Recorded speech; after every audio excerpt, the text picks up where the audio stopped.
Durga Jewelers లో gratitude sale flat 50% of on value added offer అన్ని branches కి వర్తిస్తుంది.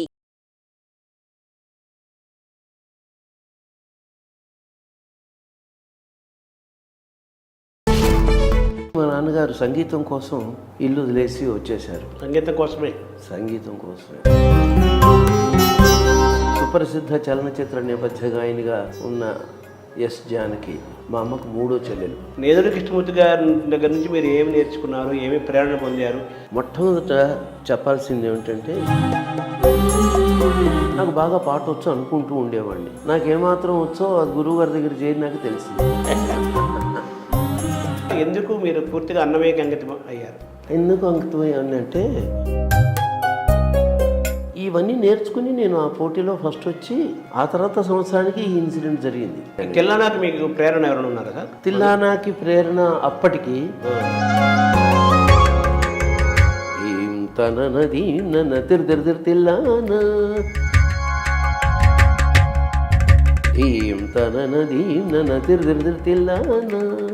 మీరు స్వరపరిచిన నారాయణ తీర్థ కీర్తనలు ఏంటి సార్? అంటే ఆ బాణి వేరు కదా. రమతే యమునా పులినవని. ఇలా బాగా పాపులర్ అయిన కీర్తనలు ఏమేమి కీర్తనలు సార్? ఎన్ని ఉంటాయి సుమారు? అది కొంచెం కష్టమే చెప్పడం. పాడినంత మాత్రాన పాపులర్ కాదు, అదే పాడకుండా వింటూ ఉండేవి కూడా పాపులరేగా. కడలుడిపి నీరాడగా తలచు వారలకు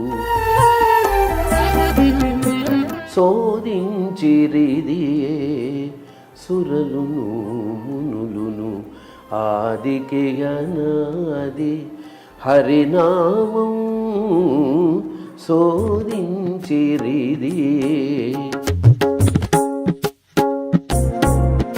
అఖిల లోకైకవంజ హనుమంతుడా. ఇప్పుడు మన అన్నమయ్య ఇన్ని 32,000 సంకీర్తనలు రాశారంటారు. మనకి ఇప్పుడు 32,000 సంకీర్తనలో ఎన్ని యాక్చువల్గా దొరికాయి సార్ మన దగ్గర? దొరికాయి అంటే టీటీడీ వాళ్ళు వాళ్ళ తిప్పలేవో వాళ్ళు పాడి పాపం అనేక విద్వాంసుల సహకారంతో సుమారు అవి ఇవి కలిపితే 14,000 పైచిలకు మనకు అందినాయి. 12,000 కీర్తనలు మనకు స్వరరచనతో ఉన్నాయా? ఇప్పుడు స్వరరచనతో ఎన్ని ఉన్నాయని మీరు ఊహిస్తున్నారు? ఎవరు చేశారు? ఇదొక దురభిప్రాయం ప్రతి వాళ్ళకి. ఆయన ఏం పాడాడు కూడా ఎవరికి తెలియదు. వెంకటేశ్వరుడికి ఒక్కడికే తెలుసు, అంతే. నమస్కారం. మనతో పాటు గరిమెళ్ళ బాలకృష్ణ ప్రసాద్ గారు ఉన్నారు. గరిమెళ్ళ బాలకృష్ణ ప్రసాద్ గారు అంటే అన్నమయ్య కీర్తనలకు పర్యాయ పదంగా చెప్పవచ్చు. కొన్ని కోట్ల మంది ఎన్నో దశాబ్దాలుగా బాలకృష్ణ ప్రసాద్ గారి అన్నమయ్య కీర్తనలు వింటూ ఆనందానుభూతులు పొందుతూ భక్తి పారవశ్యంతో నిండుతున్నారు. వారు స్వయంగా కీర్తనలు రచిస్తున్నారు. అనేక అన్నమయ్య కీర్తనలను స్వరపరిచారు. అన్నమయ్య సంకీర్తన యజ్ఞంలో తన జీవితాన్ని ధన్యం చేసుకుంటున్న బాలకృష్ణ ప్రసాద్ గారి యొక్క సంగీత ప్రయాణాన్ని, అన్నమయ్యతో అనుబంధాన్ని, అన్నమయ్యతో అనుభూతుల్ని తెలుసుకునే ప్రయత్నం చేద్దాం. సార్ నమస్కారం. సార్ ఓం నమో వెంకటేశాయ. నమస్కారం. ముందుగా కేంద్ర సంగీత అకాడమీ, నాటక అకాడమీ పురస్కారం ఇటీవల కేంద్ర ప్రభుత్వం ఇచ్చింది. తిరుమల తిరుపతి దేవస్థానం మళ్ళీ మీకు ఆస్థాన సంగీత విద్వాంసులుగా మళ్ళీ ప్రకటించింది ఇటీవలే. మీకు మా తరపున, అందరి తరపున అభినందనలు తెలియజేస్తూ. అంతా వెంకటేశ్వరుడి అనుగ్రహం, అన్నమయ్య దయ. ఈ సంగీతం అనేది మీ కుటుంబంలోకి, మీ ఇంట్లోకి, ఒంట్లోకి ఎలా వచ్చింది సార్? మా కుటుంబంలో తాతల నాటి నుంచి శాస్త్రీయ సంగీతం ఉందని చెప్పాలి. మా నాన్నగారు ఎలా పాడేవారో తెలియదు, కానీ మా పెదనాన్నగారు మంచి హరిదాసు, హార్మోనియం వాయించేవారు. మా నాన్నగారి తమ్ముడు మా బాబాయ్ గారు, ఆయన కూడా చక్కటి గాయకులు. మా నాన్నగారు వాడేవారు, హార్మోనియం చాలా బాగా వాయించేవారు. ఆయన హార్మోనియం వాయిద్యానికి చాలా ఆకర్షణ ఉండేది, పేరు ప్రతిష్టలు ఉండేవి. చాలామంది కోరి ఆయన హార్మోనియం పక్కవాద్యంగా పెట్టుకునేవాళ్ళు హరికథల్లో. నాన్నగారి పేరు గరిమెళ్ళ నరసింహారావు గారు. మా అమ్మగారి నాన్నగారు మాతామహులు, ఆయన చాలా బాగా పాడేవారు. మా నాన్నగారి పాట గురించి మాకేం తెలియదు, మా నాన్నగారు కూడా ఏం చెప్పలేదు. మా నాన్నగారు మా తాతగారు ఒళ్ళో చిన్నతనంలో కూర్చున్న కొన్ని జ్ఞాపకాలు నాకు ఉన్నాయి, కానీ వారి పాట వినలేదు ఎప్పుడు నేను. ఎందుకంటే అంత వివరంగా తెలియలేదు. పెళ్ళి చేసుకునే కొద్ది రోజుల ముందు నుంచి మా అమ్మగారు నాన్నగారు ఒక నిశ్చయానికి వచ్చి పెళ్లి చేసుకోవాలి అనుకుని కోరి చేసుకున్నారు. అంటే వాళ్ళు లవ్ మ్యారేజ్ అని చెప్పాలి. మా నాన్నగారి నాన్నగారు పితామహులు మెదక్ జిల్లా. అక్కడి నుంచి మా నాన్నగారు సంగీతం కోసం ఇల్లు వదిలేసి వచ్చేశారు. సంగీతం కోసమే వచ్చేసి రాజమండ్రిలో ఉన్నారు కొన్నాళ్ళు. అక్కడ కొత్త సంగీతం నేర్చుకున్నారు. అంటే అంతకుముందే సంగీతం వచ్చిన పరీక్షకి అంటూ కొంత సిలబస్ ఉంటుంది కదా, ఆ సిలబస్ ప్రకారం జవాబులు చెప్పకపోతే, అడిగింది పాడకపోతే మళ్ళీ వాళ్ళు పరీక్ష పాస్ అవ్వలేరుగా. సిస్టమేటిక్గా నేర్చుకోవడం అది అట్లాంటిది అన్నమాట. దానికోసం వచ్చారు. మా అమ్మగారు వాళ్ళు అట్లా వచ్చిన సమయంలో పరిచయాలు. అప్పటి నుంచి వాళ్ళు చేసుకోవాలి అనుకున్నారు. మా అమ్మగారు కూడా వయలిన్ నేర్చుకున్నారు మొదట్లో. బాగా పాడేవాళ్ళు సహజంగా. మా అమ్మ చెల్లెలు అంటే very next to my mother పిన్నమ్మ వరలక్ష్మి అని, ఆవిడ కూడా బాగా వయలిన్ నేర్చుకున్నారు. మా అమ్మ ఆ పిన్ని ఇద్దరు బాగా పాడేవాళ్ళు. ఆమె కాదు, మా ఇంట్లో మా పిన్నులు అందరూ బాగా పాడేవాళ్ళు. ఈనాడు సుప్రసిద్ధ చలనచిత్ర నేపథ్య గాయనిగా ఉన్న S Janaki cinema playback artist మా అమ్మకు మూడో చెల్లెలు. మా పిన్ని సొంత పిన్ని. ఆ పిన్నికి అక్క ఇంకో పిన్ని నాకు రాధ, మల్లాది రాధ. ఇప్పుడు కూడా ఉన్నారు ఆవిడ. 90 years దగ్గరికి వస్తున్నారు. మా జానకి ఇప్పుడు 85 ఉన్నారు ఈజీగా. మా అమ్మకి నాకు 20 ఏళ్ళే తేడా. ఇప్పుడు నేను 75. మా అమ్మ బతుకుంటే సరిగ్గా 95 ఏళ్ళ వయసు ఉండేది. ఇప్పుడు నేను వైజాగ్లో మా రాధ పిన్ని అన్నానే, ఆవిడ 90 ఏళ్ళు. అలా మా పిన్నులు వీళ్ళందరూ కూడా బాగా పాడేవాళ్ళు. జానకి తర్వాత సరోజ అని ఉండేది, ఆ సరోజ పిన్ని కూడా బాగా పాడేది. అందరిలోకి చివరి ఆవిడ శారద. మేము చిట్టి చిట్టి అంటూ ఉంటాం ఇంట్లో. మెడ్రాస్లో ఆవిడ ఉన్నారు. నాకన్నా 3.5 ఏళ్ళు పెద్దది ఆవిడ. అంటే ఇప్పుడు ఇంకొక 1 year పైన తక్కువ, ఈ 80కి. అలా ఇంట్లో అందరూ పాడేవాళ్ళు, వయలిన్ వాయించేవాళ్ళు ఉండేవాళ్ళు. మా నాన్నగారు హార్మోనియం వాయించేవారు, పాడేవారు. పుట్టిన మొదలు నాకు సంగీతం సహజంగా సహజంగా శ్వాస ఎలాగో అలాగ సంగీతం. అంటే తల్లి వైపు నుంచి తండ్రి వైపు నుంచి మీ కుటుంబాల్లో సంగీతం అనేది సహజంగా మీ ఇళ్లలో ఉన్నది. అది మీకు కూడా చాలా సహజంగా తెలుగు మాటలు వచ్చినట్లుగా సంగీతం కూడా అలా పుట్టుకతో వచ్చేసింది. అది సంగీతపు ఇది వచ్చేసింది. అంటే ఈ గురుముఖత సంగీతం నేర్చుకోవడం అనేది ఎప్పుడు మొదలైంది సార్ మీకు? గురుముఖత అంటే ఆ ప్రాథమికంగా కూడా గురుముఖత నేర్చుకోవడం అనేది తల్లిదండ్రుల దగ్గరే. అక్కడ ఒక తల్లిదండ్రుల దగ్గర ఒక స్థాయి వరకు నేర్చుకున్నాకనే బయట నేర్చుకోవడం సంభవించింది. నాకు దాదాపు 19 ఏళ్ళ వయసులో మ్యూజిక్ డిప్లొమా పరీక్ష కట్టాను. అప్పుడు ఆ డిప్లొమా కోర్స్ అంతా మా అమ్మ మా పిన్ని వాళ్ళే నేర్పారు నాకు ఇంట్లో. వేరే బయట గురువు ఎక్కడికి వెళ్ళలేదు. నేను ఇంటి సంగీతంతోనే డిప్లొమా పాస్ అయినాను. ఆ తర్వాత ఇప్పుడు నేను 76లో గురువుగారు నేదునూరి గారి పరిచయం. వారు ఆల్ ఇండియా రేడియో రికార్డింగ్లో నా పాట విని, నా గొంతు విని చాలా సంతోషించి, అప్పుడు తిరుమల తిరుపతి దేవస్థానం వారు కొత్తగా ఒక స్కాలర్షిప్ స్కీమ్ పెట్టారు అన్నమాచార్య కీర్తన ప్రచారానికని. అది మామూలుగా మాట్లాడుతూ కూర్చుంటే లౌంజ్లో గురుగారు నేదునూరి గారు ఆ విషయం బయట పెట్టారు. వెంటనే నేను వచ్చేస్తానండి అన్నాం. ఎందుకు, నీకు ఉద్యోగం ఉంది కదా ఇక్కడ. అప్పుడు నేను టైపిస్ట్గా పనిచేస్తూ ఉండేవాడిని హైదరాబాద్. పెన్గ్విన్ టెక్స్టైల్స్ అని ఒక యార్న్ ఫ్యాక్టరీ హైదరాబాద్లో తార్నాక అవతల కొంచెం ముందుకెళ్ళినాక ఆ ఏరియా బస్ స్టాప్కి అది ఎండింగ్ పాయింట్ ఆ రోజుల్లో. ఇప్పుడు అలా వెళ్ళిపోతున్నాను, ఇంకా ముందుకు వెడుతుంది. ఉప్పల్ దగ్గర అక్కడ ఉండేది పెన్గ్విన్ టెక్స్టైల్స్ అని, అందులో ఉద్యోగం చేసేవాడిని. అప్పుడు నీకెందుకు ఉద్యోగం చేస్తున్నావు కదా, నీకేం అవసరం అన్నారు. అలా కాదండి, మీరు చెప్తున్నారు కదా, మీ ముఖత సంగీతం నేర్చుకోవడం మహాభాగ్యం. అన్నమయ్య కీర్తనలు మేము చేసిన ట్యూన్లు నేర్పించారు, ఇప్పుడు రికార్డింగ్లో పాడాం, అద్భుతంగా ఉన్నాయి. అటు అన్నమయ్య పాటలు ఇటు సంగీతం రెండూ నేర్పుతారు మీరు ఏకకాలంలో. అప్పటికే నేదురు గారు లబ్ధ ప్రతిష్ఠ కదా.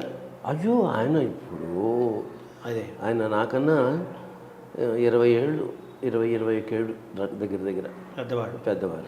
20 ఏళ్ళు పెద్దవాడు. మా నాన్నగారు అంతే, అదే 20. మా నాన్నగారు సరిగ్గా 21 ఏళ్ళు మా నాన్నగారికి నాకు. ఈయనంతే. మా అమ్మగారికి నాకు 20 ఏళ్ళు తేడా. ఈయన కూడా అంతే. నేదురు కృష్ణమూర్తి గారు 1927లో పుట్టారు. అది అలా అంత మా నాన్నగారి వయసే. అదే నేదురు కృష్ణమూర్తి గారితో మీరు ప్రయాణం చేయాలనుకున్నారు కదా, ఆయన ద్వారా సంగీతం నేర్చుకోవాలనుకున్నారు కదా, అన్నమయ్య గురించి తెలుసుకోవాలనుకున్నారు కదా. అంటే ఆయన దగ్గర ఆయన శిష్యుడిగా మీరు ఒక లబ్ధ ప్రతిష్ఠుడు, చాలా గొప్పవారు కదా, ఆయన శిష్యుడిగా చేరాలని ఒక ఆలోచన, లేకపోతే ఎందుకని మీకు అనిపించింది? నేను ఆ వారితో ఇప్పుడు ఇందాక చెప్పిన సంఘటన, ఆయన ఆల్ ఇండియా రేడియో రికార్డింగ్లో నా వాయిస్ విని ఆశీర్వాదం చేయడంకి పూర్వమే వారి పాట బాగా నేను విని, మా ఇంట్లో మా అమ్మ వీళ్ళందరూ నాన్నగారు వాళ్ళు రేడియోలో వారి సంగీతం వింటూ ఓలేటి గారి పేరు, నేదురు గారి పేరు ఇవన్నీ నాకు సుపరిచితాలు. వాళ్ళు గొప్ప విద్వాంసులుగా నా మనసులో వాళ్ళ గురించిన ఒక అవగాహన ఉంది. వాళ్ళ పాట విని ఆసక్తితో ఉన్నవాడినే. ఈ అవకాశం కలిసి రాగానే దాన్ని వాడుకుందామని, అని ఉద్యోగం ఉంది కదా వద్దని చాలా చెప్పారు. మీ నోట వెంబడి పాఠం వస్తుంది నాకు, 2 ఏళ్ళు ట్రైనింగ్ అంటున్నారు, తిరుమల తిరుపతి దేవస్థానం వారు స్కాలర్షిప్ ఇస్తారన్నారు, చాలు వచ్చేస్తానన్నారు. చాలా నచ్చ చెప్పారు ఆయన, నేను వినలేదు. చివరికి స్కాలర్షిప్ ట్రైనింగ్కి వచ్చాను. వారి శుశ్రూష మొదలుపెట్టిన 1 ఇయర్లో వారికి ట్రాన్స్ఫర్ వచ్చేసింది తిరుపతి నుంచి. అంటే అప్పుడు తిరుపతిలో మ్యూజిక్ కాలేజ్ ప్రిన్సిపాల్గా ఉండేవారు. నేను స్కాలర్షిప్ ట్రైనింగ్కి చేరిన 1 ఇయర్ లోపే, అంటే కొద్ది రోజులు తక్కువగా, దగ్గర 1 ఇయర్ ఉన్నారు. తర్వాత విజయనగరం వెళ్ళిపోయారు. ట్రాన్స్ఫర్ అయింది పశుపతి గారి దగ్గర. నా మిగతా సంవత్సరం కోర్సు పశుపతి గారు, వారు మంచి కంఠధ్వని, చాలా బరువైన పాట చక్కగా పాడతారు. వారు కూడా చాలా అన్నమాచార్య కీర్తనలు చేశారు, ట్యూన్ చేశారు. వారి దగ్గర 1 సంవత్సరం నేర్చుకున్నాను. అంటే ఆ రోజు మీరు ఈ టైపిస్ట్ ఉద్యోగం వదిలేసి, అంత నేదురు గారు అన్ని చెప్పినా కానీ వదిలేసి, ఇలా ఆయన దగ్గర సంగీతం శిక్షణ గురుగా స్కాలర్షిప్తో చేరటము, అన్నమయ్య కీర్తనలు నేర్చుకోవటము, ఆ ప్రయాణం మొదలుపెట్టడం, ఇప్పుడు మీరు సమీక్షించుకుంటే ఆ రోజు మీరు తీసుకున్న నిర్ణయం మీకు కరెక్ట్ అనిపిస్తుందా, ఆనందాన్ని ఇస్తుందా? ఖచ్చితంగా. అవన్నీ చేయబట్టి కదా ఈ స్థితికి వచ్చాను నేను. ఈనాడు నేను తిరుమల తిరుపతి దేవస్థానం ఆస్థాన సంగీత విద్వాన్ అవ్వడం, కంచికామకోటిపీఠం ఆస్థాన విద్వాన్ అవ్వడం, అహోబిల మఠానికి ఆస్థాన విద్వాన్ అవ్వడం, మరి central Sangeet Natak academy award రావడం, తెలుగు యూనివర్సిటీ వాళ్ళు, పొట్టి శ్రీరాములు తెలుగు యూనివర్సిటీ వాళ్ళు, అది ఏ సంవత్సరం గుర్తులేదు, 7 ఏళ్ళు అవుతోంది, ఆ సంవత్సరం ఉత్తమ సంగీత విద్వాంసుడిగా నాకు అవార్డు ఇవ్వడం. అలాగే ఇంకా చాలా సంస్థలు నన్ను గౌరవించి అవార్డులు ఇచ్చినాయి. ఇవన్నీ మరి అలా రాబట్టేగా జరిగినాయి. కాబట్టి ఇందులో విచారించేది ఏం లేదు. అప్పుడు విచారించలేదు, వచ్చేసిన కొత్తలో కూడా నేనేం విచారించలే. అప్పుడు నాకు 350 జీతం ఆఫీస్లో వదిలేసేనాడు. గురువుగారు అన్నారు, నీకు 250 స్కాలర్షిప్, 350 జీతం అంటున్నావు అంటే, ఆ రోజుల్లో ఆ 100 రూపాయల డిఫరెన్స్కి బోర్డంత వాల్యూ ఉండేది. చాలా పెద్ద అమౌంట్, చాలా పెద్ద అమౌంట్. నేను ఒకటే అన్నాను, మరీ ఏం లేకుండా కాదు కదా, 250 ఇస్తారు కదా, చాలు నేను తినడానికి అది అని వచ్చేసాను. కానీ పాపం కొత్తలో నేను వచ్చేసినాక నిరాధారంగా ఉన్నానని మా గురువుగారు నేదునూరు గారు వాళ్ళింట్లోనే ఉంచుకుని 3 నెలలు నన్ను అట్టే పెట్టుకుని నాకు అన్నం పెట్టి, మెల్లిగా తర్వాత ఈవోతో మాట్లాడి ఒక నివాసానికని చిన్న ఏర్పాటు ఆ గోవిందరాజు గుడి దగ్గర ఉండే మ్యూజియంలో ఏర్పాటు చేశారు. ఆ తర్వాత మా అమ్మని తీసుకొచ్చాను. మా అమ్మ నేను ఉండేవాళ్ళం. సో మీరు తిరుపతికి 78లో వచ్చారు సార్? ఎప్పుడు వచ్చారు? 76. 76లో వచ్చారు. తిరుపతికి రావడం 76. 78 చివరిలో అన్నమాచార్య ప్రాజెక్ట్ ఆవిర్భావం. అప్పటికి ఇంకా నామకరణం కూడా జరగల. అదే నేను చేరినాక అన్నమాచార్య ప్రాజెక్ట్ అనే నామకరణం పేరు జరిగింది. పెట్టారు దానికి. అప్పుడు చెలికాని అన్నారావు గారి సమయం అది. అప్పుడు అది రాజగోపాల్ రాజు గారు ఇవో. ఓహో. అప్పుడు చైర్మన్ ఎవరో నాకు జ్ఞాపకం లేదు, తెలీదు. నాకంటే ఈ పదవులు వాటి డిగ్రీలు వాటి అవగాహన చాలా తక్కువ. పెద్దగా మెమరీలో ఉండేవి కూడా కావు అవి. మీరు ఆ కీర్తన రాగాలు నోటేషన్స్. రాజగోపాల్ రాజు గారు మటుకు అప్పుడు ఈవోగా ఉన్న వ్యక్తి కాబట్టి నన్ను నా స్కాలర్షిప్ ట్రైనింగ్ అయిపోయేటప్పటికి పివిఆర్కే ప్రసాద్ గారు వచ్చారు. పివిఆర్కే గారు ఆ 2 ఏళ్లలో వచ్చిన మార్పులో స్కాలర్షిప్కి చేరినప్పుడు రాజగోపాల్ రాజు గారు, అది అయిపోయే టైంకి పివిఆర్కే ప్రసాద్ గారు. నేదులూరు కృష్ణమూర్తి గారి దగ్గర నుంచి మీరు ఆయనతో ఎన్నో ఏళ్ళు, అప్పుడు శిక్షణే కాకుండా తర్వాత అనేక సంవత్సరాలు మీరు ఆయనతో ప్రయాణం చేశారు. నేదులూరు కృష్ణమూర్తి గారి దగ్గర నుంచి మీరు ఏమి నేర్చుకున్నారు, ఏమి ప్రేరణ పొందారు, ఎటువంటి ఇన్స్పిరేషన్ ఆయన దగ్గర నుంచి మీరు పొందారు, ఎటువంటి జ్ఞానాన్ని మీరు పొందారు? మొట్టమొదట చెప్పాల్సింది ఏమిటంటే నేదునూరి గారి దగ్గర ఉన్న డిసిప్లిన్. సంగీతం విషయంలో వారంతా త్రికరణ శుద్ధిగా సంగీతాన్ని ఉపాసించిన వాళ్ళు.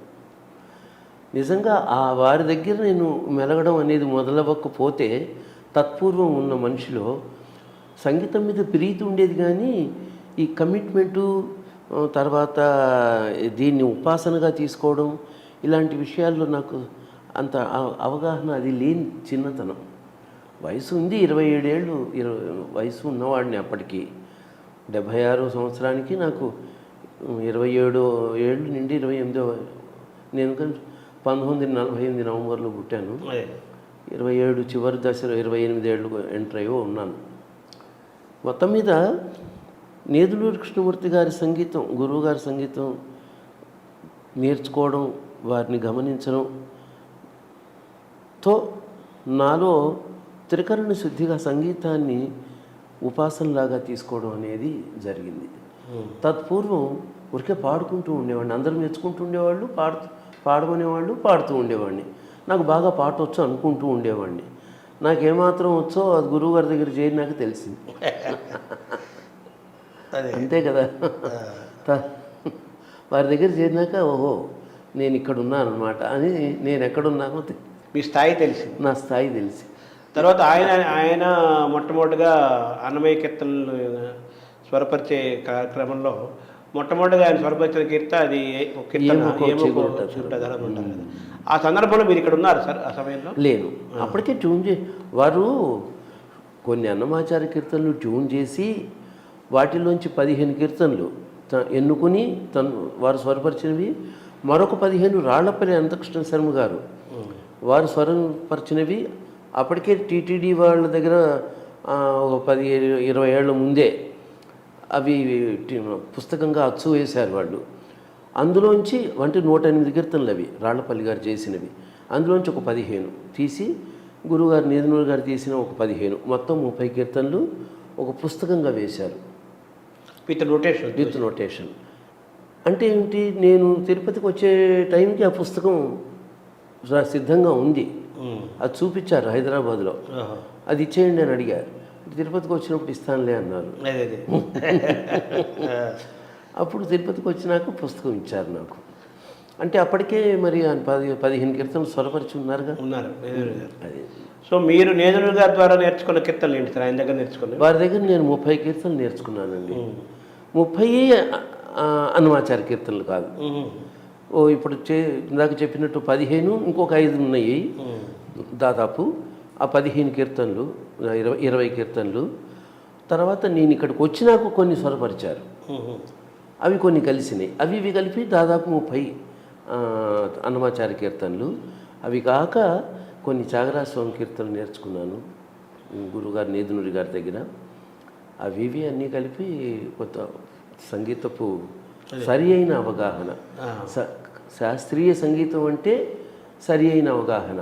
అంతకుముందు ఇంట్లో ఉన్నా కూడాను ప్రధానంగా మా నాన్నగారు హార్మోనియం వాయించేవారు, హరికథలకి వాటికి వెళ్ళేవారు. సంగీతం, శాస్త్రీయ సంగీతం కచేరీ ధోరణిలో పాడే ఆ పాటి సంగీతం మా ఇంట్లో లేదు, అంత సంగీతం లేదు.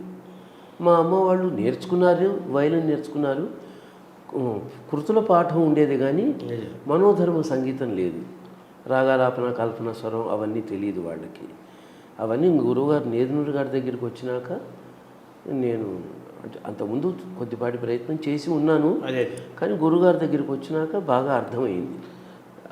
అంటే ఈ శాస్త్రీయ సంగీతం అనే దానిలోనే శాస్త్రీయత అన్నది ఏంటో మీరు మొట్టమొదటి తెలుసుకున్నారు నేదునూరి గారి ద్వారా. అంతే కదా. నిజంగా కరెక్ట్గా ఒక మాటలో చెప్పాలంటే నేదునూరి కృష్ణమూర్తి గారు గురువు గారి దగ్గరికి వచ్చినాకే నాకు సంగీతం గురించి ఒక సరి అయిన అవగాహన ఏర్పడింది.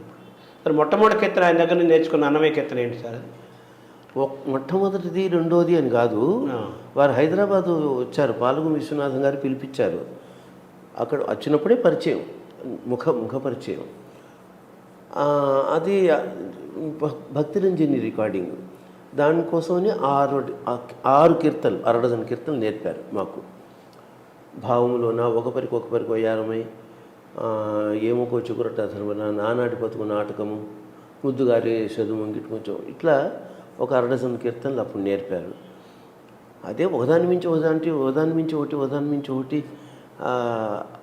చేసిన ట్యూన్స్ నన్ను విపరీతంగా ఆకట్టుకుని వదిలేయాల్సిందే, ఉద్యమం వచ్చేయాల్సిందే అనుకున్నాను. ఒకరి వయ్యారు లాగానే. అలా అన్నీ నాకు చాలా ఇష్టమైనవే. కంటి శుక్రవారం అవన్నీ అప్పుడు నేర్చుకున్నవే. స్కాలర్షిప్ స్టూడెంట్గా ఆయన దగ్గర అడుగుపెట్టే లోపే ఇవన్నీ వచ్చినాయి వారి ద్వారానే. ఇప్పుడు ఆయన స్వరరచన ఎన్నో చేశారు, స్వరరచన చాలా కీర్తనగా ఆయన స్వరకల్పన చేశారు. 200 అన్నమాచార్య కీర్తనలు వారు స్వరపరిచారు. మీరు ఆయన కంటే ఎక్కువ చాలా చేశారు. తర్వాత మీ జీవితం మిగతా వాగ్గేయకాన్ని నేర్చుకున్నప్పటికీ కూడా మీరు ఎక్కువ కంపారిజన్ కాదు నేను చెప్తుంది, మీరు ఎక్కువ అన్నమయ్యకి అంకితం అయ్యారు కదా. ఎందుకు మీరు పూర్తిగా అన్నమయ్యకి అంకితం అయ్యారు? ఎందుకు అంకితమయ్యానంటే, ఒకటి అన్నమాచార్యులు అంటే నిజానికి గురువుగారు నేదునూరి గారిది భక్తిరంజని పాడకముందే, 1 సంవత్సరం ముందే తిరుమల తిరుపతి దేవస్థానం వారు నిర్వహించిన ఆల్ ఇండియా రేడియో అన్నమాచార్య కీర్తనల పోటీలో నేను పాల్గొని నేను ఫస్ట్ వచ్చాను. విజయవాడలో జరిగినాయి పోటీలు. అప్పుడు ఆ సందర్భంగా నేను ఒక 3-4 కీర్తనలు అన్నమయ్యవి నేర్చుకున్నాను. హైదరాబాద్లో మాలతి పద్మనాభరావు గారిని ఒక విద్వాంసురాలు ఆవిడ ఉండేవారు, నేనంటే చాలా అభిమానం. ఆవిడ మాకు బాగా సన్నిహితురాలు. తర్వాత కొన్ని పాటలు నేనే స్వరపరుచుకున్నాను అన్నమయ్యవి, ఒక 3. అప్పటికే మీరు సొంతంగా స్వరపరుచుకున్నారు? అదే మరి చేసుకుని నేను 3 స్వరపరుచుకుని ఆవిడ దగ్గర 3 నేర్చుకుని, అట్లాగే మరో కీర్తన కూడా బాలభారతి అని బాలమురళీ కృష్ణకి బంధువులు వాళ్ళు, మరదలు వరుస అవుతారు. ఆవిడ కూడా నన్ను బాగా అభిమానించేవాళ్ళు, మా ఇంటికి దగ్గరలో ఉండేవాళ్ళు హైదరాబాద్లో.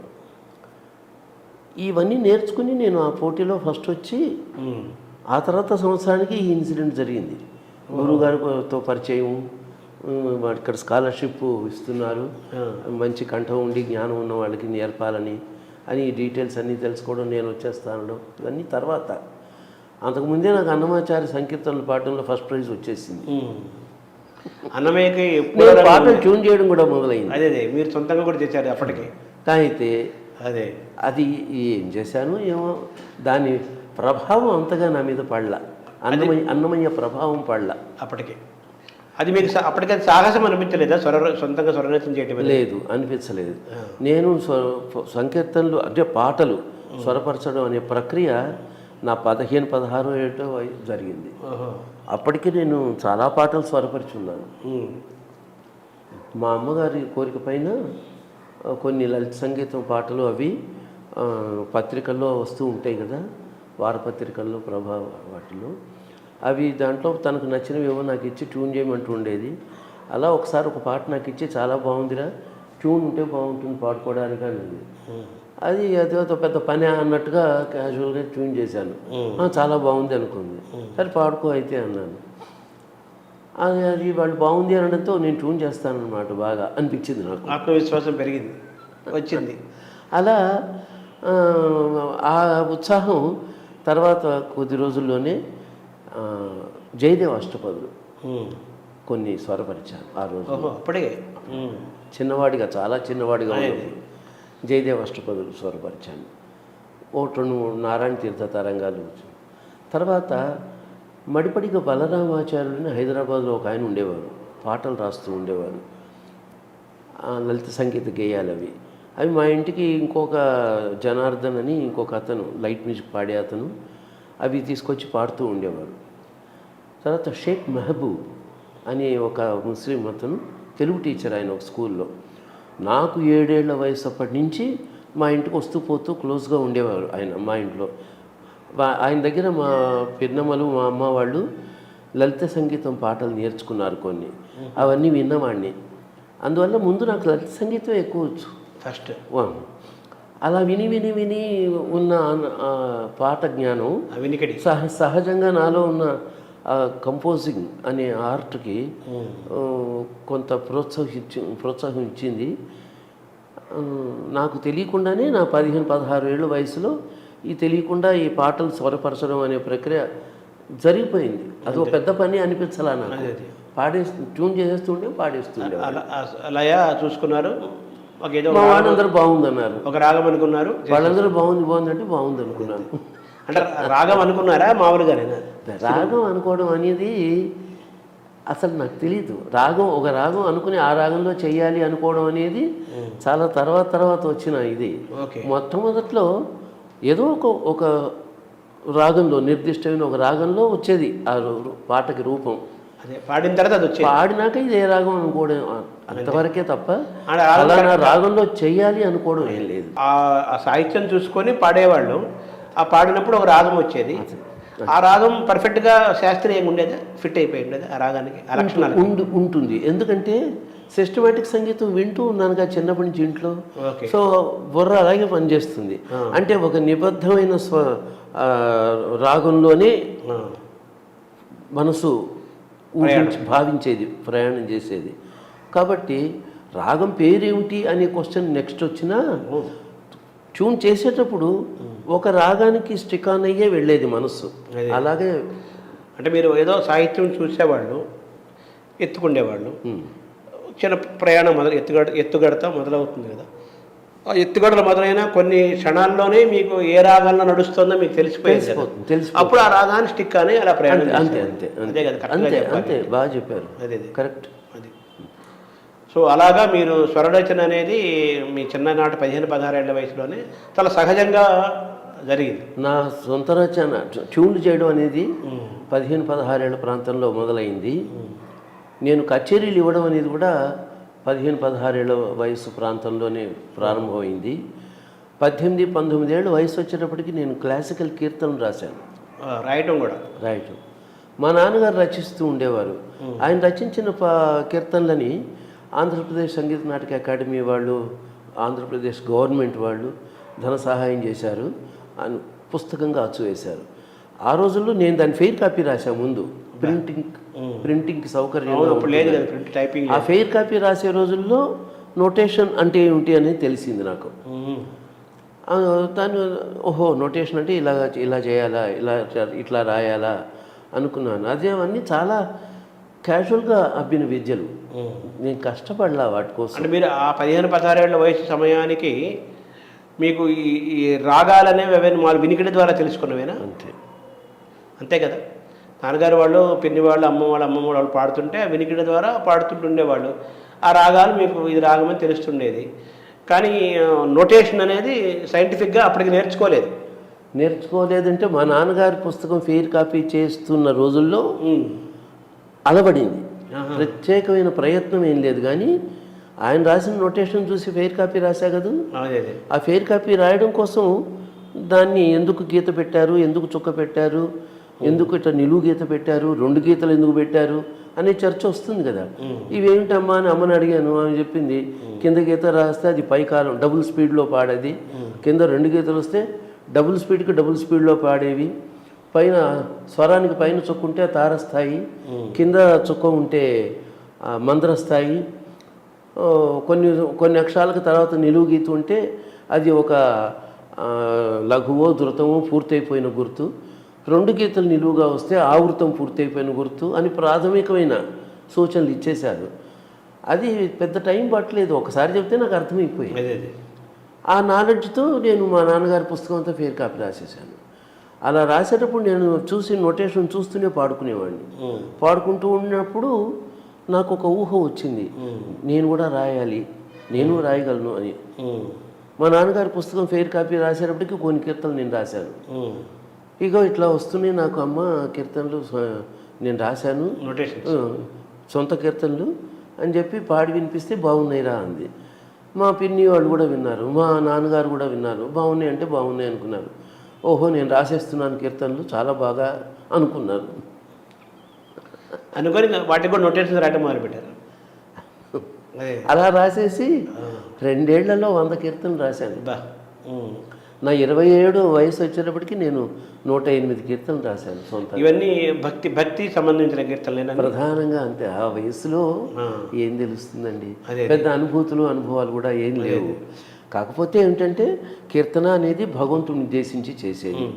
భగవంతుడి విషయంలో మనకు కొన్ని కథలు, నేను మృదంగా వాయించేవాడిని. మా నాన్నగారు నాకు మృదంగం నేర్పారు. నేను 11 ఏడు వచ్చేటప్పటికే మృదంగం బాగా వాయించేవాడిని. అందువల్ల మా నాన్నగారు హార్మోనియం వాయించేవారు కదా, తను నన్ను మృదంగం ఆర్టిస్ట్గా తీసుకెళ్తూ ఉండేవారు కూడా హరికథలకి. అలా హరికథలు వింటూ నేను 20వ సంవత్సరం వయసుకు వచ్చి కీర్తనలు రాసే సమయానికి కొన్ని పురాణ గాథలు అవి హరికథలలో విని ఉన్నాను. కొన్ని నామావళులు, కొన్ని స్తోత్రాలు, అవన్నీ వినికిడి మీద బాగా చేరినాయి నా మనసులో.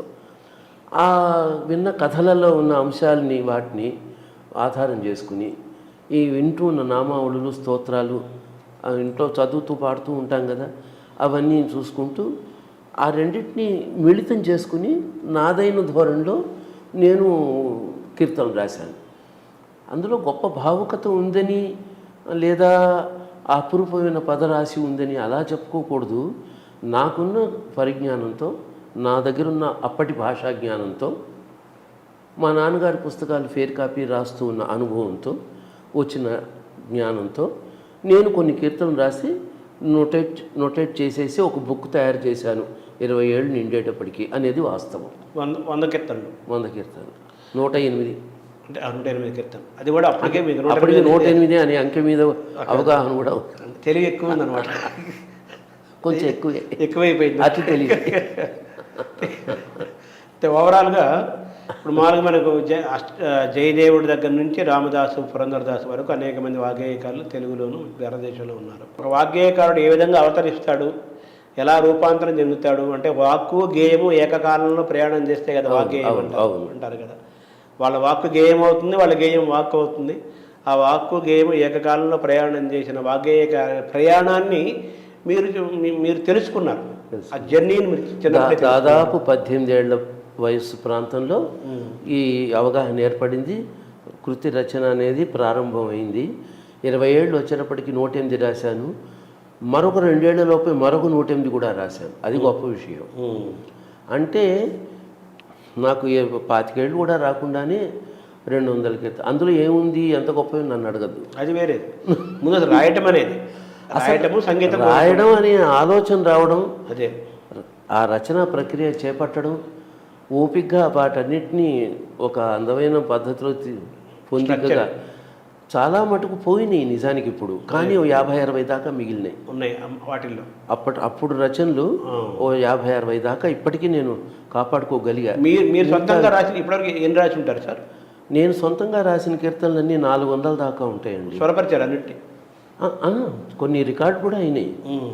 సంగీత కంపెనీను ఉండేది ఒక 25 ఏళ్ల క్రితం వరకు, 20 ఏళ్ల క్రితం వరకు బాగా ప్రసిద్ధంగా ఉండేది. ఇప్పుడు కూడా ఉంది, అయితే వాళ్ళు కన్నడం మీద కాన్సన్ట్రేట్ చేస్తున్నారు. ఒకప్పుడు తెలుగు చాలా భక్తి పాటలు, జానపద గేయాలు, క్లాసికల్ రికార్డ్స్ అవి చేశారు వాళ్ళు. వాళ్ళకి నేను 2 క్లాసికల్ ఆల్బమ్స్ చేశాను. ఎప్పుడు 30 ఏళ్ల క్రితం. వాటిలో మా నాన్నగారు రచించిన కీర్తనలు 2, నేను రచించిన కీర్తనలు, ఒక కీర్తన, ఒక తిల్లానా. తిల్లానా కూడా చేశారు. శ్రీకనక దుర్గమ్మ అని ఒక కీర్తన, ఒక మోహన్ రాగం తిల్లానా, ఆ రెండు కూడా అందులో పాడాను. తిల్లానాకి మీకు ప్రేరణ ఎవరైనా ఉన్నారా సార్? తిల్లానాకి ప్రేరణ అప్పటికి బాలమురళీకృష్ణ తిల్లానాలు విన్నాను, అవి బాగా నన్ను ఆకర్షించినాయి. తర్వాత డిప్లొమా కోర్సులో కూడా సిలబస్లో ఉండేవి. తధీం ధీం తత నన్ను ధీం అని ఆ ఫరజ్ రాగంలో కిరణ్ తిల్లానా, అది కూడా నాకు బాగా నచ్చేది. బాలమురళి గారి తిల్లానాలు కూడా విన్నాను. ఆ విన్న ఆ ఊపు అవి మనసులో పనిచేసినాయి. నాదైన ధోరణిలో ఎక్కువ రాయలా. ఇప్పటికీ నేను రాసిన తిల్లానాలు 4 ఉంటాయి అంతే. కాకపోతే అప్పుడు రికార్డ్ చేశాను. ఈ మొట్టమొదటి మోహన్లో చేశారు, మొట్టమొదటి వచ్చింది, చేశారని కూడా వచ్చింది అనాలి. ధీం తన ధీం నన్న తిర్ తిల్లాన తిల్లాన తిల్లాన ధీం తన ధీం నన్న తిర్ తిల్లాన అని వస్తుంది మోహన్ రాగం తిల్లాన. అదే మీరు చిన్నప్పుడే కొన్ని స్వరపరిచారు అన్నారు కదా ఇక్కడ కీర్తనలు, వాటిల్లో నారాయణ తీర్థ కీర్తనలు కూడా 2 స్వరపరిచారు అన్నారు కదా మీరు. మీరు స్వరపరిచిన నారాయణ తీర్థ కీర్తనలు ఏంటి? రెండు బాణి వేరు కదా, ఇప్పుడు జ్ఞాపకం లేవు. చేశాను. జయదేవ అష్టపదులు కూడా ట్యూన్ అదే చెప్పారు. అదే వాటిని రెగ్యులర్గా తర్వాత పాడే అవసరం అవకాశం రాలేదు, అందువల్ల మెమరీలోంచి పోయినాయి. నేను ఎందుకు నారాయణ తీర్థులు ప్రత్యేకంగా అంటున్నానంటే మన వాగ్గేయకారులంతా ఒక విధానం పద్ధతి కదా. రమతే యమునా పుళినవని ననన మురారి రథునా రమతే యమునా పుళినవని అని ఇది అష్టపది. మోహన్ అప్పుడు అవును, అప్పుడు చేసింది. అప్పుడు ఎంత అప్పుడు దాదాపు 60 ఏళ్ళు అవుతోంది కదా, 55 ఏళ్ళ క్రితం. తర్వాత అవి పాడే అవసరం రాలేదు నాకు. మళ్ళీ ప్రిజర్వ్ చేసుకోలేదు. ప్రిజర్వ్ చేశాను కొన్నాళ్ళు. ఈ మధ్య 10 ఏళ్ళుగా విపరీతమైన అన్నమాచార్య కీర్తనలు పుంఖాలుగా చేసేయడం, అవన్నీ పుట్టలుగా పెరిగిపోయినాయి పుస్తకాలు. అవి వాటిల్లో కొన్ని కాపాడగలిగాను, కొన్ని అక్కడ పెట్టాను, మర్చిపోయాను. అలా అలా ఉంటాయి.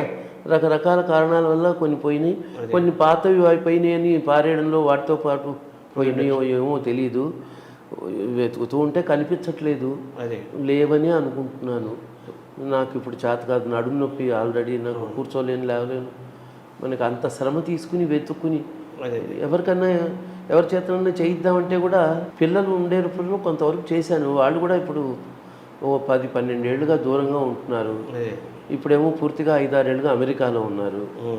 మా ఆవిడకేమో పాపం ఇంటి పనులతోనే సరిపోతుంది. తర్వాత తను తమిళియన్ బేసిక్గా. ఈ తెలుగు అక్షరాలు అవి ఇవి చూడడం చదవడం కొంచెం వచ్చు, కానీ స్ట్రెయిన్ అవుతుంది. అలా మొత్తం మీద కొన్ని అనేక కారణాల వల్ల మిస్ అయిపోయినాయి, కొన్ని మిగిలినాయి, కొన్ని రీరైట్ చేసి ఫ్రెష్గా ఫెయిర్ రాసి కాపాడుకున్నాను. కొన్ని దక్కినాయి. ముఖ్యంగా నా నోటేషన్ ఎక్కువ రాసేవాడిని కాదు, మెమరీలో ఉండేవి. ఇప్పుడు నాకు మెమరీ ప్రాబ్లం వచ్చిపోయినాయి. కానీ ఆ రోజుల్లో బాగా.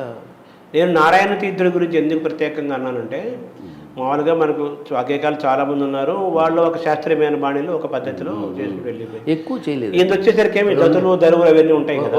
ఉన్నమాట ఒకటి చెప్పాలి, తరంగాలు అష్టపదులు అనగానే నేనేం పుంఖాలుగా ఏం చేయలే. ఓ 3-4 ఉంటాయి, ఓ 3-4 జయదేవ్ అష్టపదులు, 3-4 తరంగాలు. అన్నమయ్య రోజు వస్తే అలా మీకు అన్నమయ్యతో ప్రారంభం, అన్నమయ్య జీవితంలో ముందే ప్రారంభం. 75లో అన్నమయ్య అన్న పరిచయం, ఆ పేరు పరిచయం ఏర్పడింది. ఆ సంకీర్తనలు పాడి ఫస్ట్ ప్రైజ్ తెచ్చుకున్నాను. ఇదే తిరుమల తిరుపతి దేవస్థానం వాళ్ళు ఇచ్చారు. 76లో నేను స్కాలర్షిప్ ట్రైనింగ్కి వచ్చాను. 78లో ట్రైనింగ్ పూర్తయింది. తర్వాత అన్నమాచార్య ప్రాజెక్టు పెట్టారు. అన్నమాచార్య ప్రాజెక్ట్ అనే నామకరణం కూడా 79 ప్రారంభ దశలో ఆ పేరు స్థిరపరిచారు. పేరు పెట్టకముందే నేను ఆ సంస్థలో చేరిపోయా. ముందు టీటీడీలో ఉద్యోగం ఇచ్చేశారు. టీటీడీలో ఉద్యోగం ఇచ్చినాక వారం 10 రోజుల తర్వాత అన్నమాచార్య ప్రాజెక్ట్ అనేది. అప్పుడు ఆ రోజుల్లో ప్రాజెక్ట్ అంటే ఏదో నాగార్జున సాగర్ ప్రాజెక్ట్ అని అన్నట్టుగా ఉంది. అన్నమాచార్య ప్రాజెక్ట్ అంటే అని చర్చలు కూడా వచ్చినాయి. పివిఆర్కే ప్రసాద్ గారిని కొంతమంది గేలి చేశారు కూడా, ఏమిటండి ప్రాజెక్ట్ అని పేరు పెట్టారు. బాక్రానంగల ప్రాజెక్ట్ అట్లా అవన్నీ ఉదహరించి అట్ట పెట్టారంటే భగవంతుడు ఎలా చూపించాడు ఉండనియండి అన్నాడు ఆయన సింపుల్గా. సో పివిఆర్కే ప్రసాద్ గారు మిమ్మల్ని తీసుకున్నారా టీటీడీలో? నాకు ఉద్యోగం ఇచ్చింది ఆయన. నన్ను స్కాలర్షిప్ ట్రైనింగ్లో ఎన్నుకున్నప్పుడు రాజగోపాలరాజు గారు నాకు ఉద్యోగం ఇచ్చింది పివిఆర్కే ప్రసాద్. అంటే అన్నమయ్య ప్రాజెక్టులో తీసుకుంది కూడా ఆయనే ఆ టైంలో, ఆయన టైంలోనే, అంతే కదా. తర్వాత నేదులు గారి అది మనం ముందాక మాట్లాడుకున్నాం కదా, తెలంగాణలో ఏమోకో చిగురుట ధర్మం ఇస్తారు నిండాను. దాని గురించి ఆయన చెప్తూ ఇది మొట్టమొదట నేను స్వరపరిచింది మా కామచెట్టి శ్రీనివాస్ గారు సాహిత్యాన్ని ఇచ్చారు. అన్నమయ్య సాహిత్యం నాకు ఎందుకు అర్థమవ్వలేదు, పెద్దగా ఎక్కట్లేదు, చాలా రోజులు నాకు పెద్దగా దాని దగ్గర కాలేకపోయాను. సడన్గా ఓ రోజు ఎందుకో చూస్తే దీన్ని తెలియజేశాను. ఈ సాహిత్యం నాకు చాలా బాగా నచ్చింది.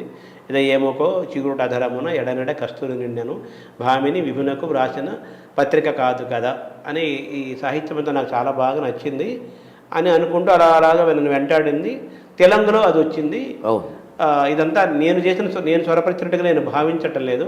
సాక్షాత్ వెంకటేశ్వర స్వామి ఈ కీర్తన స్వరపరిచాడు అని నేను ఇప్పటికీ ఎప్పటికీ నమ్ముతాను. నేదుడు గారు అన్నారు కదా, నేను కూడా నమ్ముతాను సార్. ఎందుకంటే ఆయన క్లాసికల్ కర్ణాటక సంగీతం పాడడంలో కొమ్ములు తిరిగిన కళాకారుడు, కొమ్ములు తిరిగిన అని చెప్పాలి. మ్యూజిక్ అకాడమీలో ఆయనకున్న గౌరవం ఇంత అంత కాదు అప్పటికే. అటువంటి క్లాసికల్ విద్వాంసుడు తెలంగు అనేది ఆ కర్ణాటక సంగీత విద్వాంసులు పాడడం చాలా తక్కువ. తెలంగు రాగాన్ని అది హిందుస్థానీ రాగం బేసికల్గా. లైట్ మ్యూజిక్ వాళ్ళు ఎక్కువ పాడేవాళ్ళు.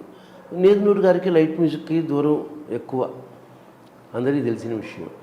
అటువంటి వ్యక్తి తెలంగు రాగంలో ఆ పాట ట్యూన్ చేయాలన్న సంకల్పం రావడం, అది వెంటనే చాలా బాగుందని అందరూ ఆమోదించడం, వెంటనే రేడియో స్టేషన్లో పాడడం, ఇంతలోనే స్కాలర్షిప్ ట్రైనింగ్ ఇచ్చి అన్నమాచార్య సంకీర్తనలు బాగా ప్రచారం చేయాలి అని టీటీడీ సంకల్పించడం, ఇవన్నీ వరుసను జరిగిపోయినాయి. అంటే ఆ పాట ఎంత బాగా వచ్చిందో, దాని ప్రభావం ఎంత ఉందో ఈ అన్నమయ్య పాటల స్వరపరిచే ప్రక్రియలో, అవన్నీ మనం అర్థం చేసుకోవాలి. కాబట్టి దైవ సంకల్పంతో పరమాత్ముడి ఇచ్ఛ ప్రకారం గురువుగారు స్వరపరిచారు అని అనుకోవడం 100కి 100 పాళ్ళు నిజం. అలాగే ఆయన స్వరపరిచిన వాటిలో నానాటి బతుకు దాని గురించి కూడా ఆవిడ ఎంఎస్ సుబ్బలక్ష్మి ఈ ఒక్కదానికే సంగీత కళ అనేది బిరుదు ఇవ్వచ్చని ఆవిడ ఎంఎస్ సుబ్బలక్ష్మి లాంటి వాళ్ళు అంటాము. ఆయన దగ్గర 5 ఎన్నో కీర్తనలు నేర్చుకోవడం కూడా జరిగింది, అన్నమయ్య జరిగింది కదా. ఆవిడ ఆస్థాన విద్వాంసరాలుగా నియామకమైన సందర్భంలో అవన్నీ తలుచుకున్నప్పుడు మీరు కూడా ఎన్నో స్వరరచనలు చేశారు కదా. నేదుడు గారి స్వరరచన పరంగా ఆయన దగ్గర నుంచి మీరు ఏమైనా నేర్చుకున్నారు? నేదుడు గారి దగ్గర నుంచి నేదుడు గారు దగ్గర నేను చేరేటప్పటికే వారు 25-30 కీర్తనలకి స్వరపరచడం అన్నమయ్య పాటలుగా చెప్పాను కదా. ఫస్ట్ వారి దగ్గర ఆయన దగ్గర ఆయనతో పరిచయం అవ్వడానికి ముందే నాకు ఫస్ట్ ప్రైజ్ కూడా వచ్చింది. నేను 2-3 కీర్తనలు స్వరపరిచానని చెప్పాను. సో స్వరపరచడం అనే ప్రక్రియ ముందే మొదలైపోయింది. అయితే వాటిని నేను నోరు తెరిచి పాడిన వాడిని కాదు. కాంపిటీషన్లో పాడాను, ప్రైజ్ వచ్చింది, అంతే. నేదుడు గారి దగ్గర చేరినాక అసలు అన్నమాచార్య సంకీర్తనల రచనలో ఉన్న వైవిధ్యం, భావాలలో ఉన్న వైవిధ్యం, వాటిని స్వరపరచడంలో గురువుగారు తీసుకుంటున్న శ్రద్ధ, వారు ఏ ధోరణిలో ఎలా వీటిని స్వరపరుస్తున్నారు అనేది కొంచెం స్టడీ చేశాను. నేను ట్యూన్ చేయలే. ఒక ఏడాదిన్నర వరకు నేను అన్నమయ్య పాటలు స్వరపరచడం అనే పని చేయలే. అబ్జర్వేషన్ ఉండేది. ఆయన చేసే విధానం, ఆయన పాడే విధానం, ఆ పలుకులు నేను పలకాలి అనే ఆసక్తి చూపించడం, వాటిని ఆస్వాదించడం, వాటితోనే సరిపోయింది. మరి అదంతా మనసులో అలా నిండి ఉంది ఆ సంగీతం. వారు అటు వైజాగ్ ట్రాన్స్ఫర్ అయిపోయి వైజాగ్ వెళ్ళిపోవడంతో, విజయనగరం వెళ్ళిపోవడంతో పశుపతి గారి దగ్గర నేను నేర్చుకునే రోజుల్లో నాకు రోజు 1 గంటే పాఠం ఉండేది. మిగతా సమయం ఖాళీ అయిపోవడంతో నాకు బాగా సమయం చిక్కింది నా గురించి నేను ఆలోచించడానికి. నేను అన్నమాచార్య కీర్తనలు స్వరపరిచి నాలో ఉన్న సంగీతం కంపోజింగ్ అనే ఆ ఆర్ట్ మళ్ళీ బయటికి తీయడానికి వాటికి వచ్చినాక అప్పుడు మొదలు పెట్టాను నేను ట్యూన్ చేయడం అనేది. చేస్తే జయలక్ష్మి వరలక్ష్మి మోహనం, అది మోహన్లో ఇతడు ఒకటే సర్వేశ్వరుడు, లలిత రాగంలో జయలక్ష్మి వరలక్ష్మి, అట్లాగే కడలుడిపి నీరాడగా తలసువారలకు అనే తర్వాత మంగాంబుది హనుమంత, చాలా పేరు తెచ్చిపెట్టిన కీర్తనలు ఇవన్నీ. దాంట్లో ధర్మవతి రాగంలో మంగాముది హనుమంత అని చేసి ఇలా నేను స్వరపరచడం మొదలుపెట్టి దాదాపు పశుపతి గారి దగ్గర 1 year స్కాలర్షిప్ ట్రైనింగ్ పూర్తి అయ్యే సమయానికి వారి దగ్గర ఒక 30 కీర్తనలు నేర్చుకోవడం అటు పక్కన పెడితే నేను 25-30 కీర్తనలు స్వరపరచడం అయిపోయింది ఒక సంవత్సరంలో. ఒకే సంవత్సరంలో 1 yearలోనే నేదునూరు గారి దగ్గర నేర్చుకున్న సుమారు 25 అన్నమాచార్య కీర్తనలు, పశుపతి గారి దగ్గర నేర్చుకున్న 25 అన్నమాచార్య కీర్తనలు, స్కాలర్షిప్ ట్రైనింగ్ పూర్తయ్యేలోపు నేను చేసిన 25 కీర్తనలు, ఈ 3 25లు అనగా 75. స్కాలర్షిప్ ట్రైనింగ్ పూర్తయ్యే సమయానికి నా దగ్గర ఉన్న అన్నమాచార్య సంకీర్తనల నిధి 75 సంకీర్తనలు. సో ఆ విధంగా మీ స్వరరచన ఈ నేదునూరి గారు కృష్ణమూర్తి గారి స్వరరచన పరిశీలించటము, ఒక 1 year పాటు పరిశీలించడమే పనిగా పెట్టుకొని బాగా పరిశీలించేవాడిని. దానివల్ల ఏంటంటే పరిణితి పెరిగింది, అంతే కదా సార్, శాస్త్రీయత పెరిగింది. అన్నమయ్య కీర్తనలు ఎన్ని కీర్తనలు మీరు స్వరపరిచారు సార్ ఇప్పటి వరకు? ఇప్పటి వరకు నేను స్వరపరిచినవి అనేది 1000 పైన, కొద్దిగా అది ఎంత అని నేను ఇప్పుడు చెప్పలేను, ఎందుకంటే పైగా ఉంటాయి. 1000 పైన. ఆ పైన అనేది ఏం కొన్ని వందలుగా అని చెప్పను, అంటే 1000 పైన 50 60 అలా 1000 పూర్తయినాయి అనేది కరెక్ట్. ఇలా బాగా పాపులర్ అయిన కీర్తనలు ఏమేమి కీర్తనలు సార్, ఎన్ని ఉంటాయి సుమారు? అది కొంచెం కష్టమే చెప్పడం. పాపులర్ అనే పదాన్ని మనం 2-3 డిఫరెంట్ యాంగిల్స్లో ఎక్కువ మంది చూడాల్సి వచ్చేది. కచేరీలో పాడటము, పాడినంత మాత్రాన పాపులర్ కాదు, అదే పాడకుండా వింటూ ఉండేవి కూడా పాపులరేగా, వినేవాళ్ళు. అవును, అది ఆలస్యంగా తెలుసుకున్నాను. అది మంచి మాట. అది కొంతమంది పాడడం వల్ల మనం ఆ పాపులారిటీని మనం ఆస్వాదించగలుగుతున్నాం. తర్వాత నాకు అనుభవంలో ఇటీవల బాగా తెలిసింది ఏంటంటే, గాయకులు కాని వాళ్ళు నా పాటల్ని పరమ భక్తితో పరమ శ్రద్ధతో నిరంతరం వింటూ ఏ పాటలనైతే ఆస్వాదిస్తూ వాళ్ళు మనసులో వాళ్ళే కూడా పాడుకుంటూ వినడం అనే ఆ కార్యక్రమం ద్వారా వాటి పాపులారిటీని గుర్తించితే ఇదొక పాపులారిటీ, తిరిగి నా పాటలు పాడుతూ ఉన్న వాళ్ళది ఒక గాయకులు, అది ఇంకొక రకం పాపులారిటీ. 2 రకాల పాపులారిటీ. పాడేవాడు 10 మంది అంటే వినేవాళ్ళు వేలల్లో ఉంటారు, లక్షల్లో ఉంటారు. వాళ్ళు తిరిగి పాడరు, కానీ రెగ్యులర్గా వింటూ ఉంటారు. పాడేవాళ్ళకి ఏమిటంటే వాళ్ళు ఏవి తిరిగి పాడగలరో అవి ఎన్నుకుంటారు కొన్ని. ఆ సెలెక్టెడ్ సాంగ్స్ మటుకు వాళ్ళు పాడుతూ ఉండబట్టి నా పాటలు పాడుతున్నారు తెలుస్తుంది. కానీ నాకు వచ్చే మెసేజ్లు అవి చూస్తే వాళ్ళు ఇవన్నీ వింటున్నారా, నేను ఎవరు వింటారు ఇవన్నీ, ఏదో చేస్తున్నాను కానీ అనుకున్నానే నేను ఈ పాటలు వీళ్ళు ఇంతగా వింటున్నారా, ఇంత ఆస్వాదిస్తున్నారా అని నాకు నేనే ఆశ్చర్యం. సుమారుగా ఏ కీర్తనలకు ఎక్కువ అలా స్పందన వచ్చింది సార్ వీళ్ళ దగ్గర నుంచి, మీరు చెప్పిన ప్రేక్షకుల దగ్గర నుంచి, అదే వినేవాళ్ళ దగ్గర నుంచి? ఒకటని ఏం చెబుతాను, ఉదాహరణకంటే ఇప్పుడు మంగాముది హనుమంత గాయకులు పాడడం తక్కువ, వినేవాళ్ళు ఎక్కువ. కొద్దిమంది గాయకులు కూడా ఉన్నారు, కానీ అది వినేవాళ్ళ సంఖ్య చాలా ఎక్కువ ఉంది. అట్లాగే ఇప్పుడు ఇతడొకటే సర్వేశ్వరుడు, జయలక్ష్మి వరలక్ష్మి ఇలాంటి పాటలు ఎక్కువ మంది పాడుతున్నారని మనం అనుకున్నాం. కానీ కడలుడిపి నీరాడగా అన్న పాట పాడేవాళ్ళు తక్కువ. నిజంగా నా పాటలు రెగ్యులర్గా వింటూ పాడుతూ ఉన్న కళాకారుల దగ్గరికి వెళ్ళి పాడమంటే చాలామంది అది పాడలేరు. ఎందుకంటే అది వాళ్ళు స్టేజ్ మీద పాడట్లేదు కాబట్టి. కానీ వాళ్ళందరికీ అది సుపరిచితం. ప్లస్ అనేక వేల మందికి రోజు వినే పాటలలో అదొకటి.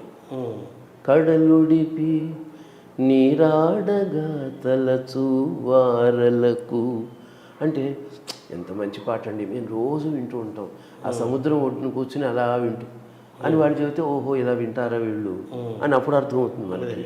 అప్పటిదాకా వాళ్ళు అది వింటారని మనకు తెలియదు. అట్లాగే లలిత రాగంలో జయలక్ష్మి వరలక్ష్మి అందరూ చాలా బాగా పాడుతున్నారని మనం అనుకుంటాం. శోధించిరిదియే